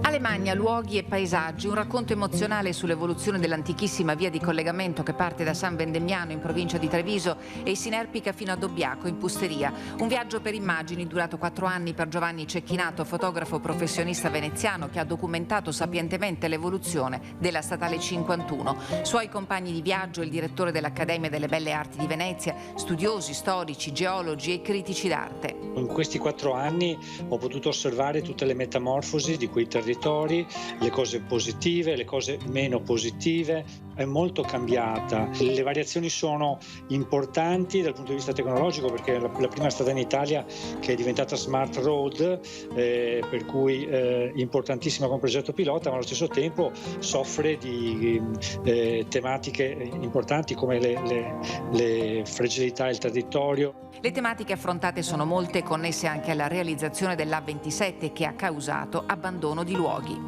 Ho scoperto che alcuni paesi, come mi pare fosse Termine, fossero circa 1 migliaio, sono rimasti una ventina, a Macchietto mi pare che adesso siano in 9, 10, per cui tutte queste piccole frazioni hanno subito una sorta di tracollo. Il volume si presenta con un'edizione preziosa e per questo Cecchinato ha pensato di supportare il suo lavoro attraverso un'operazione di raccolta fondi sulla piattaforma Produzioni dal Basso, un sostegno per la rifinitura dell'opera che sarà disponibile per gli appassionati entro fine luglio. E c'è una notizia che ci porta nel veneziano a Jesolo, dove è lutto per la morte di Renato Giacchetto, storico gestore della discoteca alla Villa. Qui lo vedete in una foto con l'attrice Maria Grazia Cucinotta. Si è spento a casa per un tumore che si era aggravato negli ultimi mesi, lascia la moglie e 2 figli. Alla famiglia sono arrivate anche le condoglianze del sindaco e grande amico Valerio Zoggia e di tutto il mondo della movida e del turismo di Jesolo. Parliamo di uno dei re della notte degli anni 70-80 in Veneto e in tutto il nord-est, un volto molto noto, da qui il lutto dell'intera città di Jesolo che appunto nelle prossime settimane spera di ripartire. Dal 15 di maggio riaprono, come sapete, anche le spiagge, quindi una perdita importante per questa parte del litorale. Ma ritorniamo a Padova per parlare di cultura e fede, perché un nuovo gioiello per il Museo Diocesano della Devozione a Sant'Antonio è stato presentato dal regista padovano Bellucco. Il Museo della Devozione Antoniana si arricchisce di un nuovo gioiello. È stata donata la sceneggiatura del film Antonio, Guerriero di Dio, la prima opera cinematografica interamente dedicata al santo del regista padovano Antonello Bellucco. Lo stesso regista ha voluto posizionarla nella teca all'interno del museo. Padre Mario del Messaggero di Sant'Antonio mi ha chiesto che gli sarebbe piaciuto inserirla in una teca all'interno del Museo Antoniano. Per me è stato una grande soddisfazione sapere di poterla far stare all'interno della casa di Antonio, che poi è la casa di Dio. E questo regalo, sì, è un regalo per lui, ma è un grande regalo anche per me. Il manoscritto, riscritto di proprio pugno dal regista e fatto rilegare, sarà esposto insieme ad altri ricordi e materiali di scena del primo film. Un voto di devozione da parte del regista padovano. Diamo come veneranda arca, d'intesa con il messaggero di Sant'Antonio e con il regista Antonello Bellucco, un segno di rinnovamento anche al Museo della Devozione Popolare, che è tutt'altro che un luogo di memoria dei semplici, ma è un luogo da visitare con attenzione per cogliere, attraverso i diversi manufatti esposti, il senso della percezione con cui Sant'Antonio è stato recepito nei diversi luoghi e nei diversi tempi, in questo caso nel linguaggio cinematografico. Vi do un aggiornamento dell'ultima ora, c'è una presa di posizione di Federfarma, la federazione dei farmacisti, che dice possiamo fare 200.000 vaccini al giorno, questo è il nostro potenziale, dice Cossolo, che è il presidente appunto di Federfarma. Finora quasi 11.000 le farmacie che hanno dato la loro disponibilità a livello nazionale. Oggi lo stesso Zaia è ritornato sul tema delle vaccinazioni in farmacia, l'accordo, come sapete, tra Regione e farmacisti veneti è stato raggiunto, quindi anche questo è un fronte che andrà ad aggiungersi e che vede mobilitate circa 700-800 farmacie regionali sulle 1.400-1.500 presenti sul territorio, quindi un'adesione tra il 50 e il 60% che aiuterà quindi ad accelerare ulteriormente la campagna vaccinale, che come avete visto procede a 40.000 dosi al giorno, quindi l'obiettivo per il momento è centrato, tanto che dal governatore Zaia è arrivato un nuovo appello, l'ennesimo, lo ha definito l'ultima chiamata, per gli over 60, quindi l'indicazione, l'invito è quello a prenotarsi nei prossimi giorni sul portale delle diverse ULS, appunto sul portale della Regione. È tutto per questa parte informativa, ci vediamo dopo il meteo e la pubblicità con degli ospiti per parlare di pensioni, della nuova riforma delle pensioni richiesta dalle parti sociali in vista anche della finanziaria per il 2022, la sospensione di quota 100, c'è poi tutta la tematica di opzione donna, ma lo faremo per l'appunto dopo il meteo e la pubblicità con la CGIL. Vi aspetto a fra poco.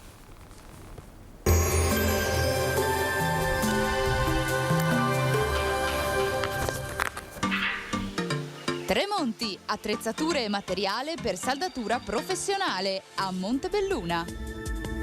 Benvenuti al meteo. Anticiclone in rinforzo, ma non abbastanza per una netta stabilizzazione del tempo. Prevale il sole, ma con qualche acquazzone in agguato. Vediamo dunque il dettaglio.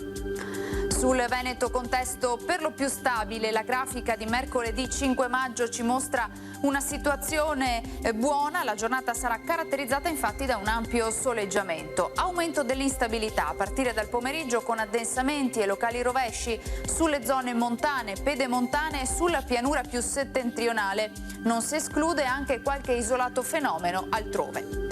Temperature stazionarie minime tra 5 e 11 gradi, valori massimi compresi invece tra i 17 e i 22 gradi all'incirca. Ci spostiamo ora sul Friuli Venezia Giulia, dove lo scenario sarà segnato dalla variabilità. Più sole al mattino, a seguire temporali sui rilievi, localmente anche in pianura. Temperature minime tra 7 e 10 gradi, massime sui 17-19 gradi. Infine ci spostiamo sul Trentino Alto Adige, anche qui avremo un'alternanza di momenti asciutti e soleggiati con qualche altro momento con qualche pioggia. Temperature minime intorno ai 6-7 gradi, massime sui 20-22 gradi all'incirca. Dal meteo per ora è tutto, vi auguro come sempre un buon proseguimento in compagnia di Antenna 3.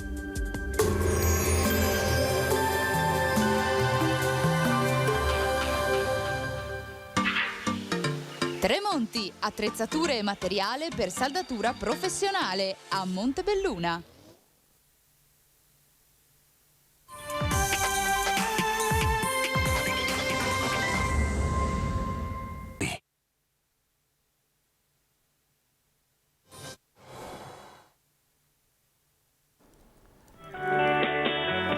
nuovo in studio, ben trovati per Straordinaria a 3, dedicata oggi all'approfondimento sulle pensioni, sui temi del lavoro. Oggi in particolare sulla riforma delle pensioni che è prevista per i prossimi mesi e che vede i sindacati in prima linea ovviamente, ma è inevitabile partire da quello che è successo questa mattina ad Asolo, l'ennesimo incidente sul lavoro che ha visto protagonista una ragazza classe 1987 che è rimasta impigliata con i capelli in una macchina, in un macchinario, in una ditta del calzaturiero. Parallelamente, allo stesso tempo, a Montebelluna i funerali di Mattia Battistetti, il giovane morto giovedì scorso a Montebelluna. Quindi comincerei proprio da questo, prima di entrare nel vivo del tema di oggi. Quindi chiedo a Vigilio Biscaro, che saluto e ringrazio, segretario generale dello SPI CGIL di Treviso, cosa si prova di fronte a questa escalation di incidenti sul luogo di lavoro? Con una parola, buongiorno a tutti intanto, con una parola sola dovrei dire così 3, 4, 5 volte basta. Noi siamo arrivati oramai a 3 decessi, 3 morti sul lavoro al giorno. Perciò io provo ad immaginare le famiglie e i colleghi di questi giovani persone, lavoratrici e lavoratori che perdono la vita perché sono al lavoro. Allora, detta in parole povere molto sinteticamente, noi abbiamo delle regole stringenti sulla sicurezza, queste devono essere applicate sempre, dovunque e da chiunque. Non è possibile che succedano ancora questi episodi, ahimè, a volte, come posso dire, decessi brutali, perché in una società civile che tra l'altro si avvia anche a uscire, speriamo di sì, dalla pandemia, ritrovarsi ogni giorno con queste notizie fa solo male. A noi lavoratori, a noi sindacati che tuteliamo i lavoratori, ma credo faccia male anche alla società, sapete. Molto doloroso per tutti. Questa mattina si è toccato con mano questo dolore ai funerali di Mattia Battistetti, Biscaro. Sicuramente sì, e il settore dove lavorava Mattia è uno dei settori dove le morti succedono quasi quotidianamente. E non è, sapete, solo mancanza di attenzione, non è solo distrazione, non è solo familiarità con gli strumenti che lavoriamo. Tantissime volte purtroppo è perché le regole non vengono fatte rispettare. È come se noi uscissimo in strada e rispetto ai semafori verdi, gialli e rossi non li rispettassimo e anzi passassimo con il rosso. Io faccio un appello a tutti, agli imprenditori, ma faccio un appello anche ai lavoratori affinché questo problema venga assolutamente preso in mano con una cultura diversa rispetto al lavoro. Noi dobbiamo vivere di lavoro, non dobbiamo morire di lavoro. Messaggio molto chiaro, Biscaro. Saluto e ringrazio anche Silvia Bresolina dell'Inca di Treviso, collegata anche lei per approfondire il tema di oggi, che è quello delle pensioni. Buongiorno Bresolina. Buongiorno a tutti. Ci troviamo di fronte ad un dibattito molto ampio sulla riforma assistenziale che probabilmente previdenziale, che probabilmente nei prossimi mesi terrà banco a livello governativo. Quali modifiche sostanziali ci sono in ballo? Comincio da lei, Bresolin. Sì, no, le modifiche le chiederei di intervenire a Vigilio Biscaro, che appunto ha rappresentato anche durante il 1° maggio questa importante novità. Quindi io lascerei la parola a questa Vigilio. Assolutamente. Biscaro. Certo, grazie Silvia. Allora, la riforma delle pensioni ogni 2 o 3 anni arriva nelle nostre case, nei nostri dibattiti, e sembra che sia sempre l'ultima, e invece così non è. Per partire da un dato che tutti conoscono, credo che tutti i nostri telespettatori e telespettatrici riconoscano, è il 95, riforma Dini, con la quale abbiamo smesso in Italia di parlare di pensioni di anzianità. Noi quest'anno, unitariamente a livello nazionale, chiediamo al governo, che in realtà ci ha già riunito, di mettere mano a una riforma che valga nel tempo e perciò non ritocchi alla Fornero, ma uscire e superare l'impianto di quella legge lì. Per uscirne bisogna essere chiari. Serve una flessibilità in uscita dal lavoro che non contempli più quote, età anagrafiche, ma che contempli un dato. Dopo 41 anni di lavoro, una persona decide se uscire o no, oppure a partire dai 62 anni di età. Questa è la prima richiesta che noi facciamo. La seconda è il riconoscimento del lavoro di cura delle donne e perciò far sì che le mamme, per il lavoro di cura che fanno nell'educazione dei figli nei primi anni di età, questo valga come lavoro e perciò venga riconosciuto come anni di contribuzione. E l'altro aspetto è quello riferito ai lavori usuranti e ai lavori gravosi. Perché insisto su questo aspetto? Perché questi lavori e queste lavoratrici e questi lavoratori devono uscire prima di altri, perché i lavori non sono tutti uguali e perciò un'attenzione a questi lavoratori e a queste lavoratrici per farli uscire dalla vita lavorativa per una banale considerazione. Questi lavori non hanno la stessa aspettativa di vita di altri lavoratori e lavori magari d'ufficio e perciò questa è giustizia all'interno del mondo del lavoro. E poi io direi 2 o 3 cose sui giovani. Prego. Allora, noi abbiamo 2 gambe in Italia rispetto alla previdenza, la gamba universale che è quella pubblica, l'INPS, e poi la seconda gamba che è la previdenza complementare.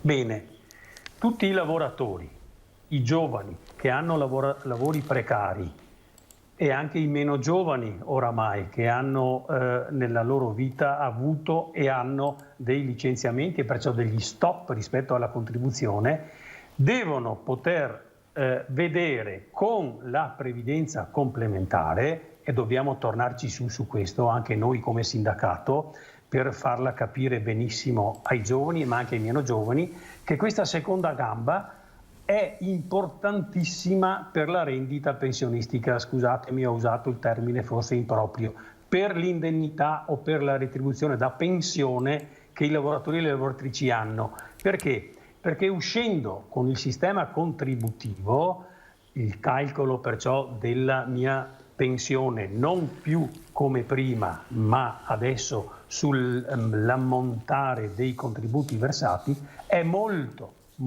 penalizzante rispetto a chi è uscito, e gli ultimi usciranno ormai tra poco, con il sistema retributivo, e cioè il calcolo collegato alla retribuzione percepita dal lavoratore. Ecco, su queste 2 gambe noi dobbiamo intervenire, e intervenire anche se volete, lasciatemelo dire in questo modo, in modo deciso. Dobbiamo ritornare al 2007, quando si ricorderanno le persone che lavoravano in quell'anno lì. Abbiamo avuto 6 mesi di tempo per accedere o meno al fondo di previdenza complementare settoriale del settore in cui uno lavora. Bisogna ritornare lì, perché altrimenti le nuove generazioni avranno una pensione, diciamo, poco dignitosa.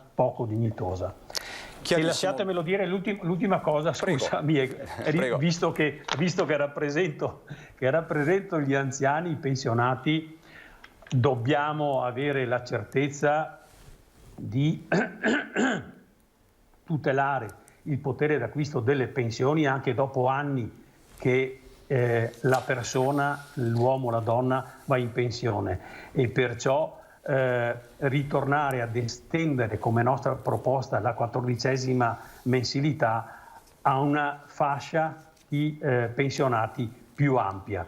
È una rivalutazione vera annuale delle pensioni rispetto al costo della vita. Queste sono le cose più importanti della riforma. Queste sono le richieste che mettete sul tavolo.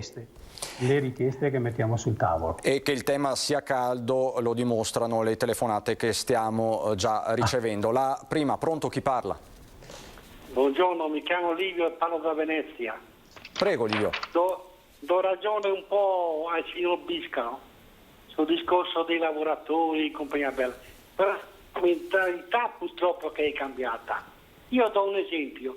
Io andavo a lavorare a Murano sulle vetrerie durante quando facevo le scuole elementari. D'estate andavo a lavorare in vetreria, mi facevo un mazzo così per aiutare la mia famiglia. Purtroppo adesso siamo cambiati mentalmente, i nostri giovani sono abituati troppo bene ed è molto difficile fargli cambiare questa idea. Il signor Biscolo ha parlato bene, certo, ma ci mancherebbe altro. Ma c'è un'altra novità che purtroppo a me è negativa. Quando siamo in porti aperti, le frontiere aperte, vengono tanti altri stranieri a lavorare al posto dei nostri giovani che possono lavorare certi tipi di lavoro, e questo purtroppo è importante. Come è importante il discorso dei figli.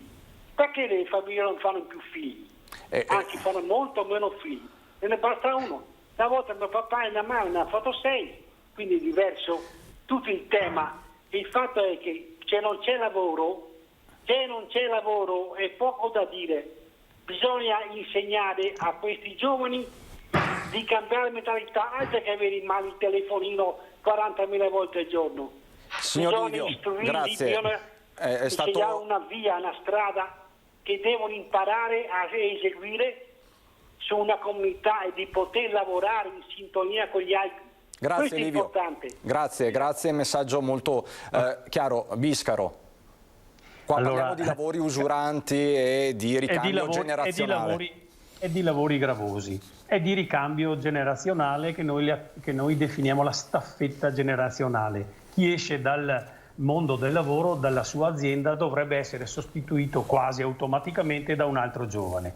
Livio fa parte di una famiglia come la mia, sai Livio, se ci ascolti. Anch'io sono un figlio di una famiglia che ha fatto 6 figli, e purtroppo è vero, io ne ho fatti solo 2, ma insomma ne ho fatti 2. Il problema dei giovani io lo considererei da un altro ambito.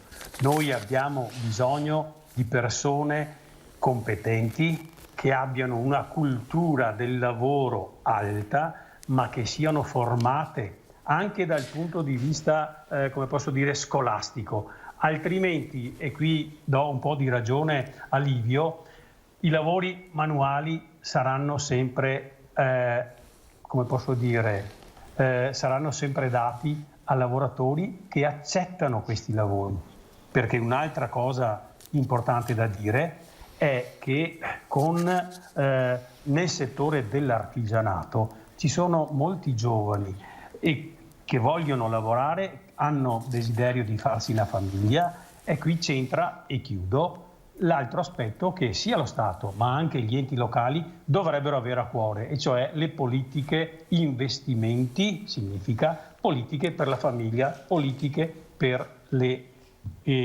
nascite, che in Italia, avete visto i giornali ieri e l'altro ieri, siamo arrivati Ha il declino, è una società che sta declinando. Un declino demografico sempre più evidente, poi appunto diceva Biscaro, la corsa al ribasso soprattutto nel settore artigianale è in atto e solo diciamo un investimento potente sul tema delle competenze può in qualche modo frenarla.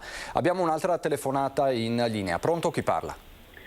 Buongiorno, Vladimiro da Rovigo. Vorrei fare una domanda su una questione che è da un po' di tempo che vorrei che fosse un po' chiarita, no? Così, cioè le richieste che fa il sindacato per le pensioni, c'è anche il discorso di separare la spesa previdenziale da quella assistenziale, cioè per dire parole povere, l'assistenza viene messa a carico della fiscalità generale, delle tasse, le pensioni vengono messe a carico di contributi pagati.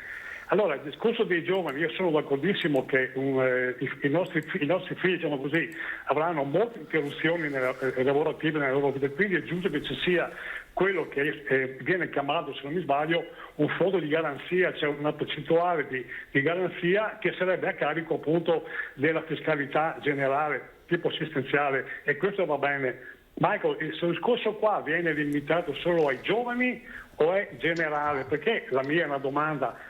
Vedrei un po' una contraddizione tra chiedere di distinguere tra la spesa previdenziale e quella assistenziale, che permetterebbe anche di fare dei conteggi e delle politiche anche, come dire, più precise sulla pensione e poi magari tornare a mettere una percentuale più o meno alta di spesa comunque della tassazione generale per avere delle pensioni un po' più alte. Cioè, va bene uno o l'altro, però non riesco a mettere assieme le due cose perché sono in contraddizione. Grazie e buongiorno. Grazie, buongiorno a lei. Chi vuole rispondere? Biscaro? Rispondo velocemente. Vladimiro, io ho parlato delle cose principali. Sono 30 anni. Io sono uno che ha partecipato anche agli scioperi per la separazione dell'assistenza dalla previdenza, perché bisogna fare chiarezza sui costi. Il sistema pubblico a ripartizione sta in piedi se non avesse la tara dell'assistenza e perciò assieme a questo ragionamento c'è una commissione che sta lavorando su queste cose qui. Assieme a questo bisogna aver chiaro che l'altro aspetto è la riforma degli ammortizzatori sociali, che non la può pagare l'INPS, la deve pagare lo Stato con le entrate rispetto all'IRPEF. Benissimo. Allora noi chiediamo che ci sia una imposizione minore sulle pensioni. Siamo il paese in Europa che paga più tasse sulle pensioni. E l'altra cosa, lo dico sommessamente, è la riforma fiscale. Certo. Se noi riusciamo a far pagare tutti, noi non riusciremo ad avere una società migliore, equa, specialmente per le nuove generazioni. Tema questo sempre molto ricorrente, Biscaro. Purtroppo sì, ma non ne usciamo. Speriamo che con l'aiuto dell'Europa, che è un po' stringente su questo, Draghi inizi a ragionare su una riforma, come posso dire, duratura. Ecco, però ormai non è ammissibile che un paese civile abbia 110-120 miliardi di evasione all'anno e un'altra evasione si chiama elusione, quella contributiva. Ci sono altri 60 miliardi all'anno, se non ricordo male, di evasione contributiva e questi soldi non entrano all'INPS. Immaginiamoci se poi riusciremo a mantenere questo sistema. Bresolin, vengo da lei per entrare un po' nell'operatività. Voi come patronato Inca siete ovviamente in trincea. Negli ultimi mesi, anche guardando alla crisi da Covid, come sono cambiate le domande? Qual è l'ansia più ricorrente? Beh, allora ovviamente per chi si avvicina all'età pensionabile o comunque al requisito contributivo, la maggior preoccupazione è quella di accedere a ogni possibilità per poter uscire dal mondo del lavoro e entrare appunto in pensione. Non per nulla possiamo dire che quota 100 è stata una delle richieste più più frequenti. Vi faccio solo un numero: nell'anno 2020 pensione anticipata 1122 domande presentate, quota 100 452, cioè quasi il 40% delle richieste. Quindi tutti coloro che si avvicinano alla possibilità di fare questa quota tentano in ogni modo di approfittare dell'occasione, perché sappiamo che quota 100 31 dicembre 2021 praticamente scade. È una misura che insomma non è prevista, almeno per ora, il rinnovo per il prossimo anno. Non per nulla le proposte fatte dai sindacati chiedono appunto la possibilità di un'uscita incentivata, ovviamente per chi non può maturare il requisito contributivo, che sappiamo oggi essere 42 anni e 10 mesi per gli uomini, 41 e 10 per le donne. Anche opzione donna, tutto sommato, è stata una di quelle richieste che viene fatta più spesso, perché pur provocando una contrazione dell'importo di pensione, perché opzione donna vuol dire accedere a una pensione con un sistema di calcolo contributivo che, ha detto bene anche Vigilio prima, nel 90% dei casi è peggiorativo. Molte donne e quindi hanno deciso di uscire dal mondo di lavoro oppure di accettare un assegno inferiore pur di poter andare in pensione senza dover attendere l'età dei 67 anni, quindi hanno anticipato l'uscita accettando un assegno diciamo più basso. E questo va a incidere ovviamente sul potere d'acquisto di tantissime famiglie, perché poi si innesca un effetto domino.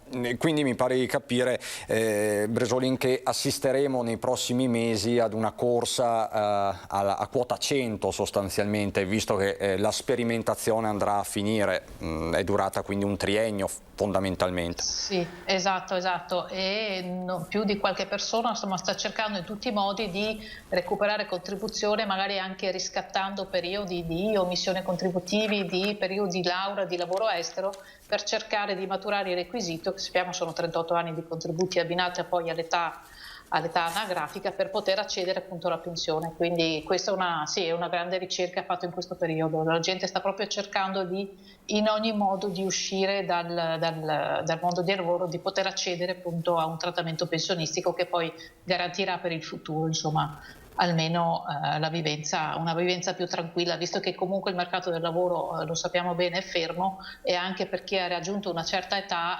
sicuramente non è molto facile in questo periodo rioccuparsi e rimettersi dentro il mondo del lavoro. C'è un'altra telefonata, pronto? Chi parla? Pronto? Pronto? Buongiorno, Pronto? in linea, con chi parla? Buongiorno, parla Antonietta da Arcadia. Vorrei sapere per il discorso pensioni, perché ho letto stamattina sul cellulare perché io ho 66 anni, adesso li faccio a giugno, forse c'è la possibilità di entrare a 66 anni con la pensione di vecchiaia sul discorso con la legge Dini, mi sembra, avendo avuto anche 3 figli, andare in pensione un anno prima. 66 anni, quindi ok. Biscaro, lei parlava prima proprio della riforma Dini, vuole rispondere lei? Mi risponde Bresolin? Le rispondo io se vuole. Bresolin, prego. Sì. L'anticipo pensionistico allora per le donne che hanno avuto dei figli è previsto solo nel sistema contributivo, quindi bisogna verificare qual è la posizione assicurativa della signora. Siamo comunque sempre legati al fatto che la signora abbia almeno 20 anni di contributi, quindi se la signora si ritrova con questo pacchetto di contributi, quindi almeno 20, ed è ai 66 anni di età, possiamo anche valutare appunto se l'anticipo alla signora può essere applicato e se appunto riusciamo a farla rientrare nel sistema contributivo con un'opzione, se questo è necessario e se la signora ha i requisiti, altrimenti l'alternativa è quella di attendere i 67 anni. Signora, è ancora in linea, signora Antonietta? Sì. Lei quanti anni ha di contributi? Dovrei averne 22 o 23. 22, quindi la prima ipotesi, Bresolin. Sì, esatto, quindi la signora può valutare presso i nostri uffici, facciamo delle valutazioni perché poi l'avere l'anticipo presuppone il fatto appunto di optare anche per il sistema contributivo, quindi bisogna capire alla signora se è una convenienza oppure no anticipare, quanto ci può rimettere nell'importo di pensione oppure se le conviene attendere l'età. Signora Antonietta, ecco, la ringrazio. Grazie mille. Arrivederci, grazie signora Antonietta. Bresolin, torno da lei. Prima faceva riferimento a opzione donna. Per il 2021 il governo ha previsto il rinnovo di questo strumento, ma anche dell'APE sociale, se non sbaglio. Sì, anche l'APE sociale può essere un altro strumento di uscita. Presuppone il fatto che ci siano almeno 63 anni di età anagrafica e legata poi a un numero di contributi che va da 30 a 36 anni comunque di contribuzione, dipende dalle altre condizioni di accesso ovviamente, perché non è sufficiente solo l'età e il numero dei contributi, ci sono altri requisiti da soddisfare. Questa misura non è proprio una vera e propria pensione, è un anticipo pensionistico ed ha comunque un importo massimo di 1.500 euro pagati su 12 mensilità, non su 13 mensilità. Quindi ecco perché si chiama anticipo pensionistico, perché non ho tutto il mio trattamento. E anche questa però è una misura che scade il 31 dicembre 2021. Certo, al momento ci sono solo rassicurazioni, di fatto come per opzione donna, che ci sia un rinnovo. Sono state fatte anche nei giorni scorsi dal governo, però appunto lo scopriremo solo sono vivendo. In discussione, però esatto, dovremo attendere appunto l'approvazione o meno di queste due possibilità, anzi 3. O di qualcos'altro di alternativo. Ecco, questo è quello che poi tra l'altro le proposte sono proprio questo, di avere una misura stabile, alternativa a chi non ha una continuità di contribuzione, in modo da accedere a comunque un trattamento pensionistico. E che sia una misura, come dice bene, definitiva, perché non può cambiare ogni... Stabile, sì. Esatto, ogni 3x2. C'è un'altra telefonata in linea, pronto, chi parla? Sì, buongiorno. Buongiorno signora. Sono Fletti. Io sono commerciante. Come signora, mi ripete il suo nome? Chetti. Chetti, ok. Da dove chiama, signora Chetti? Da Jesolo. Da Jesolo, prego. Io ho 38 anni di lavoro e sono commerciante, però lavoro molto alla sera d'estate e diciamo che all'età di 60, 61, 62 anni si è stanchi di lavorare con questi orari, diciamo. E non mi dispiacerebbe andare in pensione un po' prima, ma so che con 38 anni di contributi non faccio niente. Che cosa mi consiglia la signora? Allora, Chetti, 38 anni di lavoro nel settore quindi della ristorazione, come bar titolare, come commerciante, se ho ben capito? Commerciante. Sì. Come commerciante. E quanti anni ha precisamente? 60, 61? 61. 61. 60, mi proprio 61. Bresolin, cosa possiamo rispondere? La signora potrebbe valutare l'opzione donna, è l'unica misura in questo momento che si può proporre, perché entro il 31 dicembre 2020 la signora dovrebbe aver compiuto i 59 anni di età, mi pare, da quello che ha detto. Quindi, perfetto, quindi 59 anni di età, 35 anni di contribuzione fatti entro il 2020 le permettono di accedere alla pensione come opzione donna. È chiaro che lì l'unica cosa che dovrà valutare è capire se appunto l'importo che le verrà data di pensione con il sistema contributivo è una cifra che può essere accettabile, ovviamente, se lei poi rinuncia a proseguire l'attività lavorativa oppure no, perché in questo momento non ha altre alternative, signora. Questo è il problema e so che è molto bassa comunque la pensione. E qui torniamo al discorso dipende di prima. dalla sua carriera lavorativa, signora. Io credo che forse lei anche avrà già chiesto a qualcuno che le faccia qualche ipotesi di calcolo per poi decidere se accedere o meno a questa opzione. Ipotesi di calcolo no. Ho chiesto solo quanti anni contributivi avevo, ma non ipotesi di calcolo. Di calcolo di quanto potrei prendere. Io le consiglierei di farlo, perché anche se in pochi casi però è anche capitato che qualcuno potesse anche guadagnarci con l'opzione contributiva. Ripeto, sono casi rari ed è necessario vedere tutta la sua posizione assicurativa nel corso degli anni, perché poi entrano in gioco anche tutte le retribuzioni che lei ha avuto anche da giovane, quindi potrebbe anche essere che la cosa non sia così. Non calcolano solo gli ultimi anni. No signora, si riprende in considerazione tutta la carriera contributiva. Questo è interessante, bene, ok. Quindi potrebbe essere che magari nel suo caso, magari uno dei pochi potrebbe anche guadagnarci, questo non so. Quindi, è necessario vedere. Signora Chetti, il consiglio è quello di fare un check fondamentalmente, magari in un patronato per capire. Ringrazio. Signora, grazie tante. Grazie. Arrivederci, grazie signora Chetti. E Torno da lei, Biscaro, prima di andare in pubblicità. Le faccio una domanda molto diretta, molto semplice, perché molti telespettatori ci chiedono questo, comunque quando chiamano fanno sempre riferimento alla Fornero, alla riforma Fornero del 2012. Ci sono ancora esodati, ci sono ancora strascichi della riforma Fornero? Silvia mi correggerà, ma credo che l'ultima come posso dire, l'ultima uscita sia la nona, vero? Esatto. È la nona. Perciò in Italia, grazie a questa magnifica riforma Fornero, noi abbiamo dovuto correre i ripari con 9 uscite gestite con accordi, e immaginiamo quanta difficoltà abbiamo avuto per far uscire delle persone che, se non ci fosse stata questa legge, sarebbero uscite tranquillamente dal mondo del lavoro. Ma io vorrei essere propositivo e positivo, per questo noi chiediamo la flessibilità in uscita. Se uno lavora 40 anni, 41 in realtà, non ha già lavorato a sufficienza o dobbiamo continuare ancora a lavorare perché non c'è l'età anagrafica? E se il governo ascolta le confederazioni sindacali, le 3 confederazioni sindacali, dovrebbe convenire con noi che il salto oggi che c'è con la Fornero da 62 a 67 anni di età non ci sarebbe più, perché sarei io, persona, individuo, che deciderei sulla mia, posso dire, vita futura. Se ho un lavoro che mi piace, rimango a lavorare. Se ho un lavoro che mi fa male, per il quale ho già dato molto, esco, ma decido io di uscire.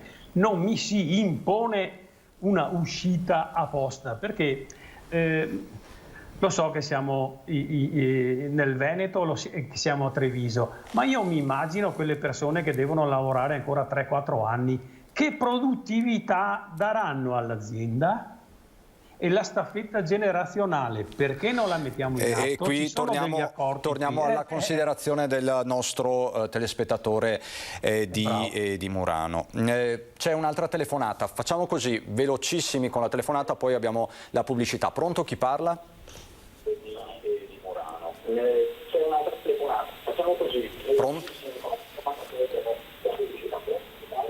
E mi sa che il nostro telespettatore ha la TV ad alto volume, quindi facciamo così, andiamo in pubblicità e cerchiamo di ripristinare il collegamento telefonico. A fra poco.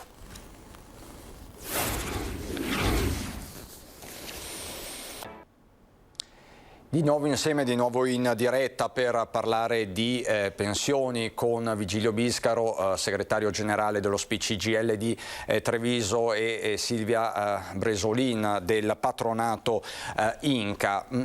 Stiamo parlando di pensioni, ma stiamo parlando anche di incidenti sul lavoro. Abbiamo iniziato questo approfondimento con i vari aggiornamenti sul fronte della cronaca. Ve ne do un altro proprio al volo, perché dobbiamo rimanere sulla cronaca, e abbiamo appunto come ospiti rappresentanti autorevoli del sindacato. C'è stato un altro incidente sul lavoro a Cortina d'Ampezzo, particolarmente grave, in un cantiere edile in località Sompiei. Un operaio originario di Valle di Cadore era in cima a una scala quando ha perso l'equilibrio da un'altezza di 3 metri e ha sbattuto violentemente il volto a terra. Immediati soccorsi, il 37enne cadorino, lo riporta il sito News in Quota, è stato trasportato dal personale medico del 118 all'ospedale di Belluno, dove è tuttora ricoverato. Fortunatamente non è in pericolo di vita. Sul posto ci sono anche i carabinieri della stazione di Pieve di Cadore. Questo per dovere di cronaca, ma abbiamo una nuova telefonata in linea. Pronto, chi parla?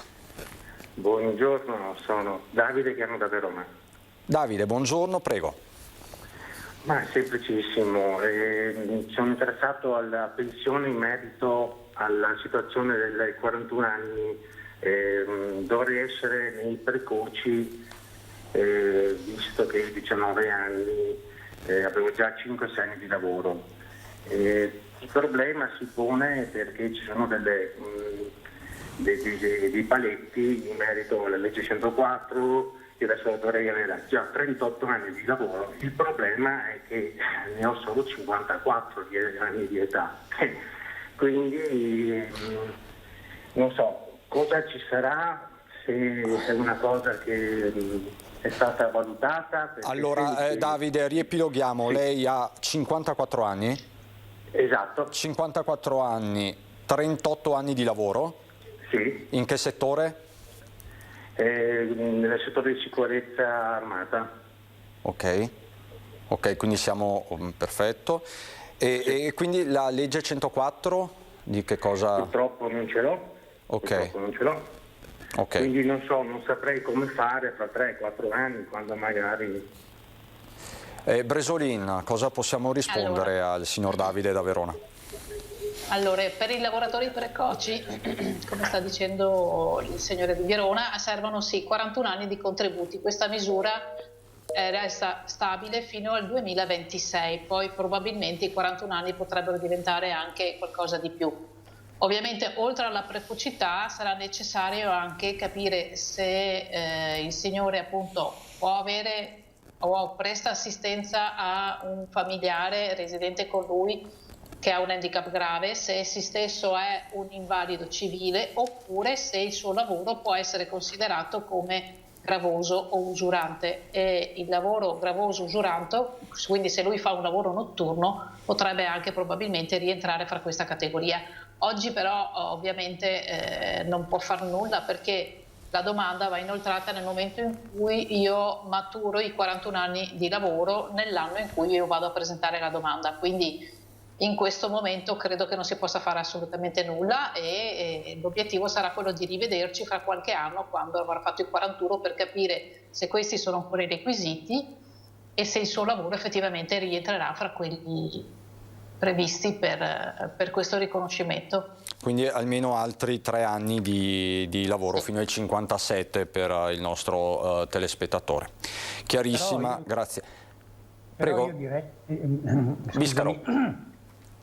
direi a questo lavoratore, se ho capito bene, lui fa parte del settore della sicurezza, no? Armata, sì. E, ecco, la sicurezza lavora 24 ore su 24, perciò presso il patronato Inca di Verona, o insomma in un comune dove lui abita, vada a verificare se ha il numero di noti sufficienti per poter poi rientrare nei precoci. Però Silvia. Sì, no, esatto, solo che questa verifica andrà fatta anche non solo in questo momento, perché servono 7 anni negli ultimi 10, quindi le condizioni non dovrebbero cambiare anche per i prossimi 3 anni. In questo momento magari li ha, non è detto che li avrà fra 3 anni se lui dovesse cambiare mansione o lavoro. Ecco, spero che Davide fosse all'ascolto ancora. C'è un'altra telefonata, pronto, chi parla? Sì, buongiorno, sono Graziano da Venezia. Graziano, buongiorno, prego. Niente, volevo chiedere, io ho 60 anni e 40 anni di contributo e sono cardiopatico, ho cominciato a lavorare a 17 anni, vorrei sapere cosa posso fare per la pensione. In che settore, Graziano? Supermercati, nel commercio. Supermercati. Ecco. In questo momento sta ancora lavorando il signor Graziano? Sì, sto ancora lavorando. Ok. Bresolin. Quella invalidità di cui parlava, l'invalidità che le è stata riconosciuta, quindi ha già un riconoscimento oppure no? Ho delle limitazioni al lavoro. Ah, solo delle limitazioni, sì. Perché se parliamo di lavoratore precoce, sì, sufficienti 41 anni, però servono altre condizioni, quindi il suo lavoro mi pare... non credo sia considerato come gravoso, salvo che lei non si occupi del magazzino e quindi abbia una qualifica particolare per spostamento merci, e quindi l'altra possibilità sarebbe quello di essere un invalido appunto superiore al 75% già riconosciuto, oppure non aver più un lavoro ed aver terminato anche l'eventuale disoccupazione. Quindi se dovesse perdere il lavoro e finire la disoccupazione si può valutare la richiesta di precocità, quindi 41 anni di contributi. 41 anni. Altrimenti in costanza di rapporto di lavoro purtroppo dobbiamo raggiungere i 42,10. E che mansioni ha Graziano? Sono allestimento. allestimento di scaffalature. Okay. Sì, non è fra dei lavori riconosciuti come gravosi piuttosto che usurati, quindi in questo momento no. Ok, quindi deve maturare 42 anni e 10 mesi, Bresolin. Sì, esatto. Ok. Signora Graziano, buona giornata, in bocca al lupo. Arrivederci.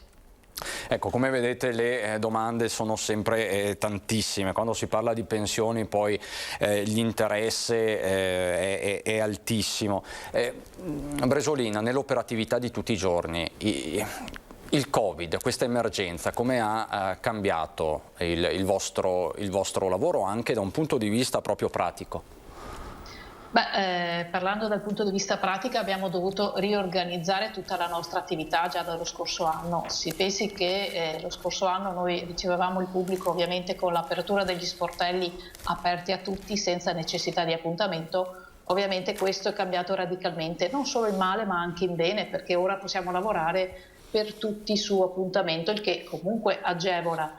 Noi abbiamo avuto, praticamente mantenuto gli uffici aperti sempre, siamo riusciti comunque a regolamentare gli accessi, tutelando ovviamente la salute del pubblico e rimodulando tutti i nostri sportelli con un appuntamento che diamo telefonicamente oppure via mail.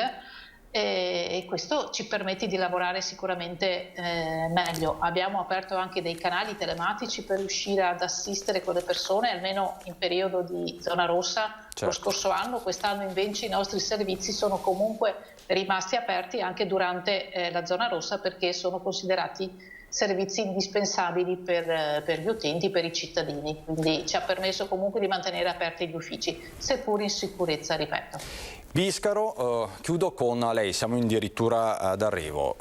In apertura di questo approfondimento ci ha illustrato in maniera molto puntuale la proposta della CGIL dei sindacati al governo in vista della riforma delle pensioni, della sospensione, dell'abolizione, dello stop a quota 100, finita la sperimentazione e quant'altro. Quante possibilità ci sono perché la vostra piattaforma di richieste venga accolta e soprattutto crede in un colpo di reni sul fronte previdenziale da parte del Premier Draghi? Le chiedo di essere velocissimo, siamo addirittura d'arrivo. Prego, Biscaro.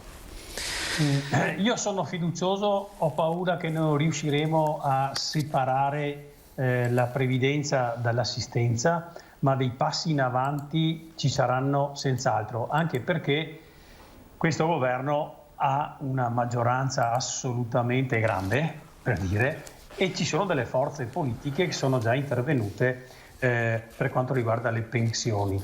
Ma se non facciamo partire sul serio la seconda gamba della previdenza, cioè i fondi di previdenza complementare, le pensioni dei nostri figli saranno molto, deboli, minori rispetto a quelle dei loro genitori. Però io ho fiducia in Draghi.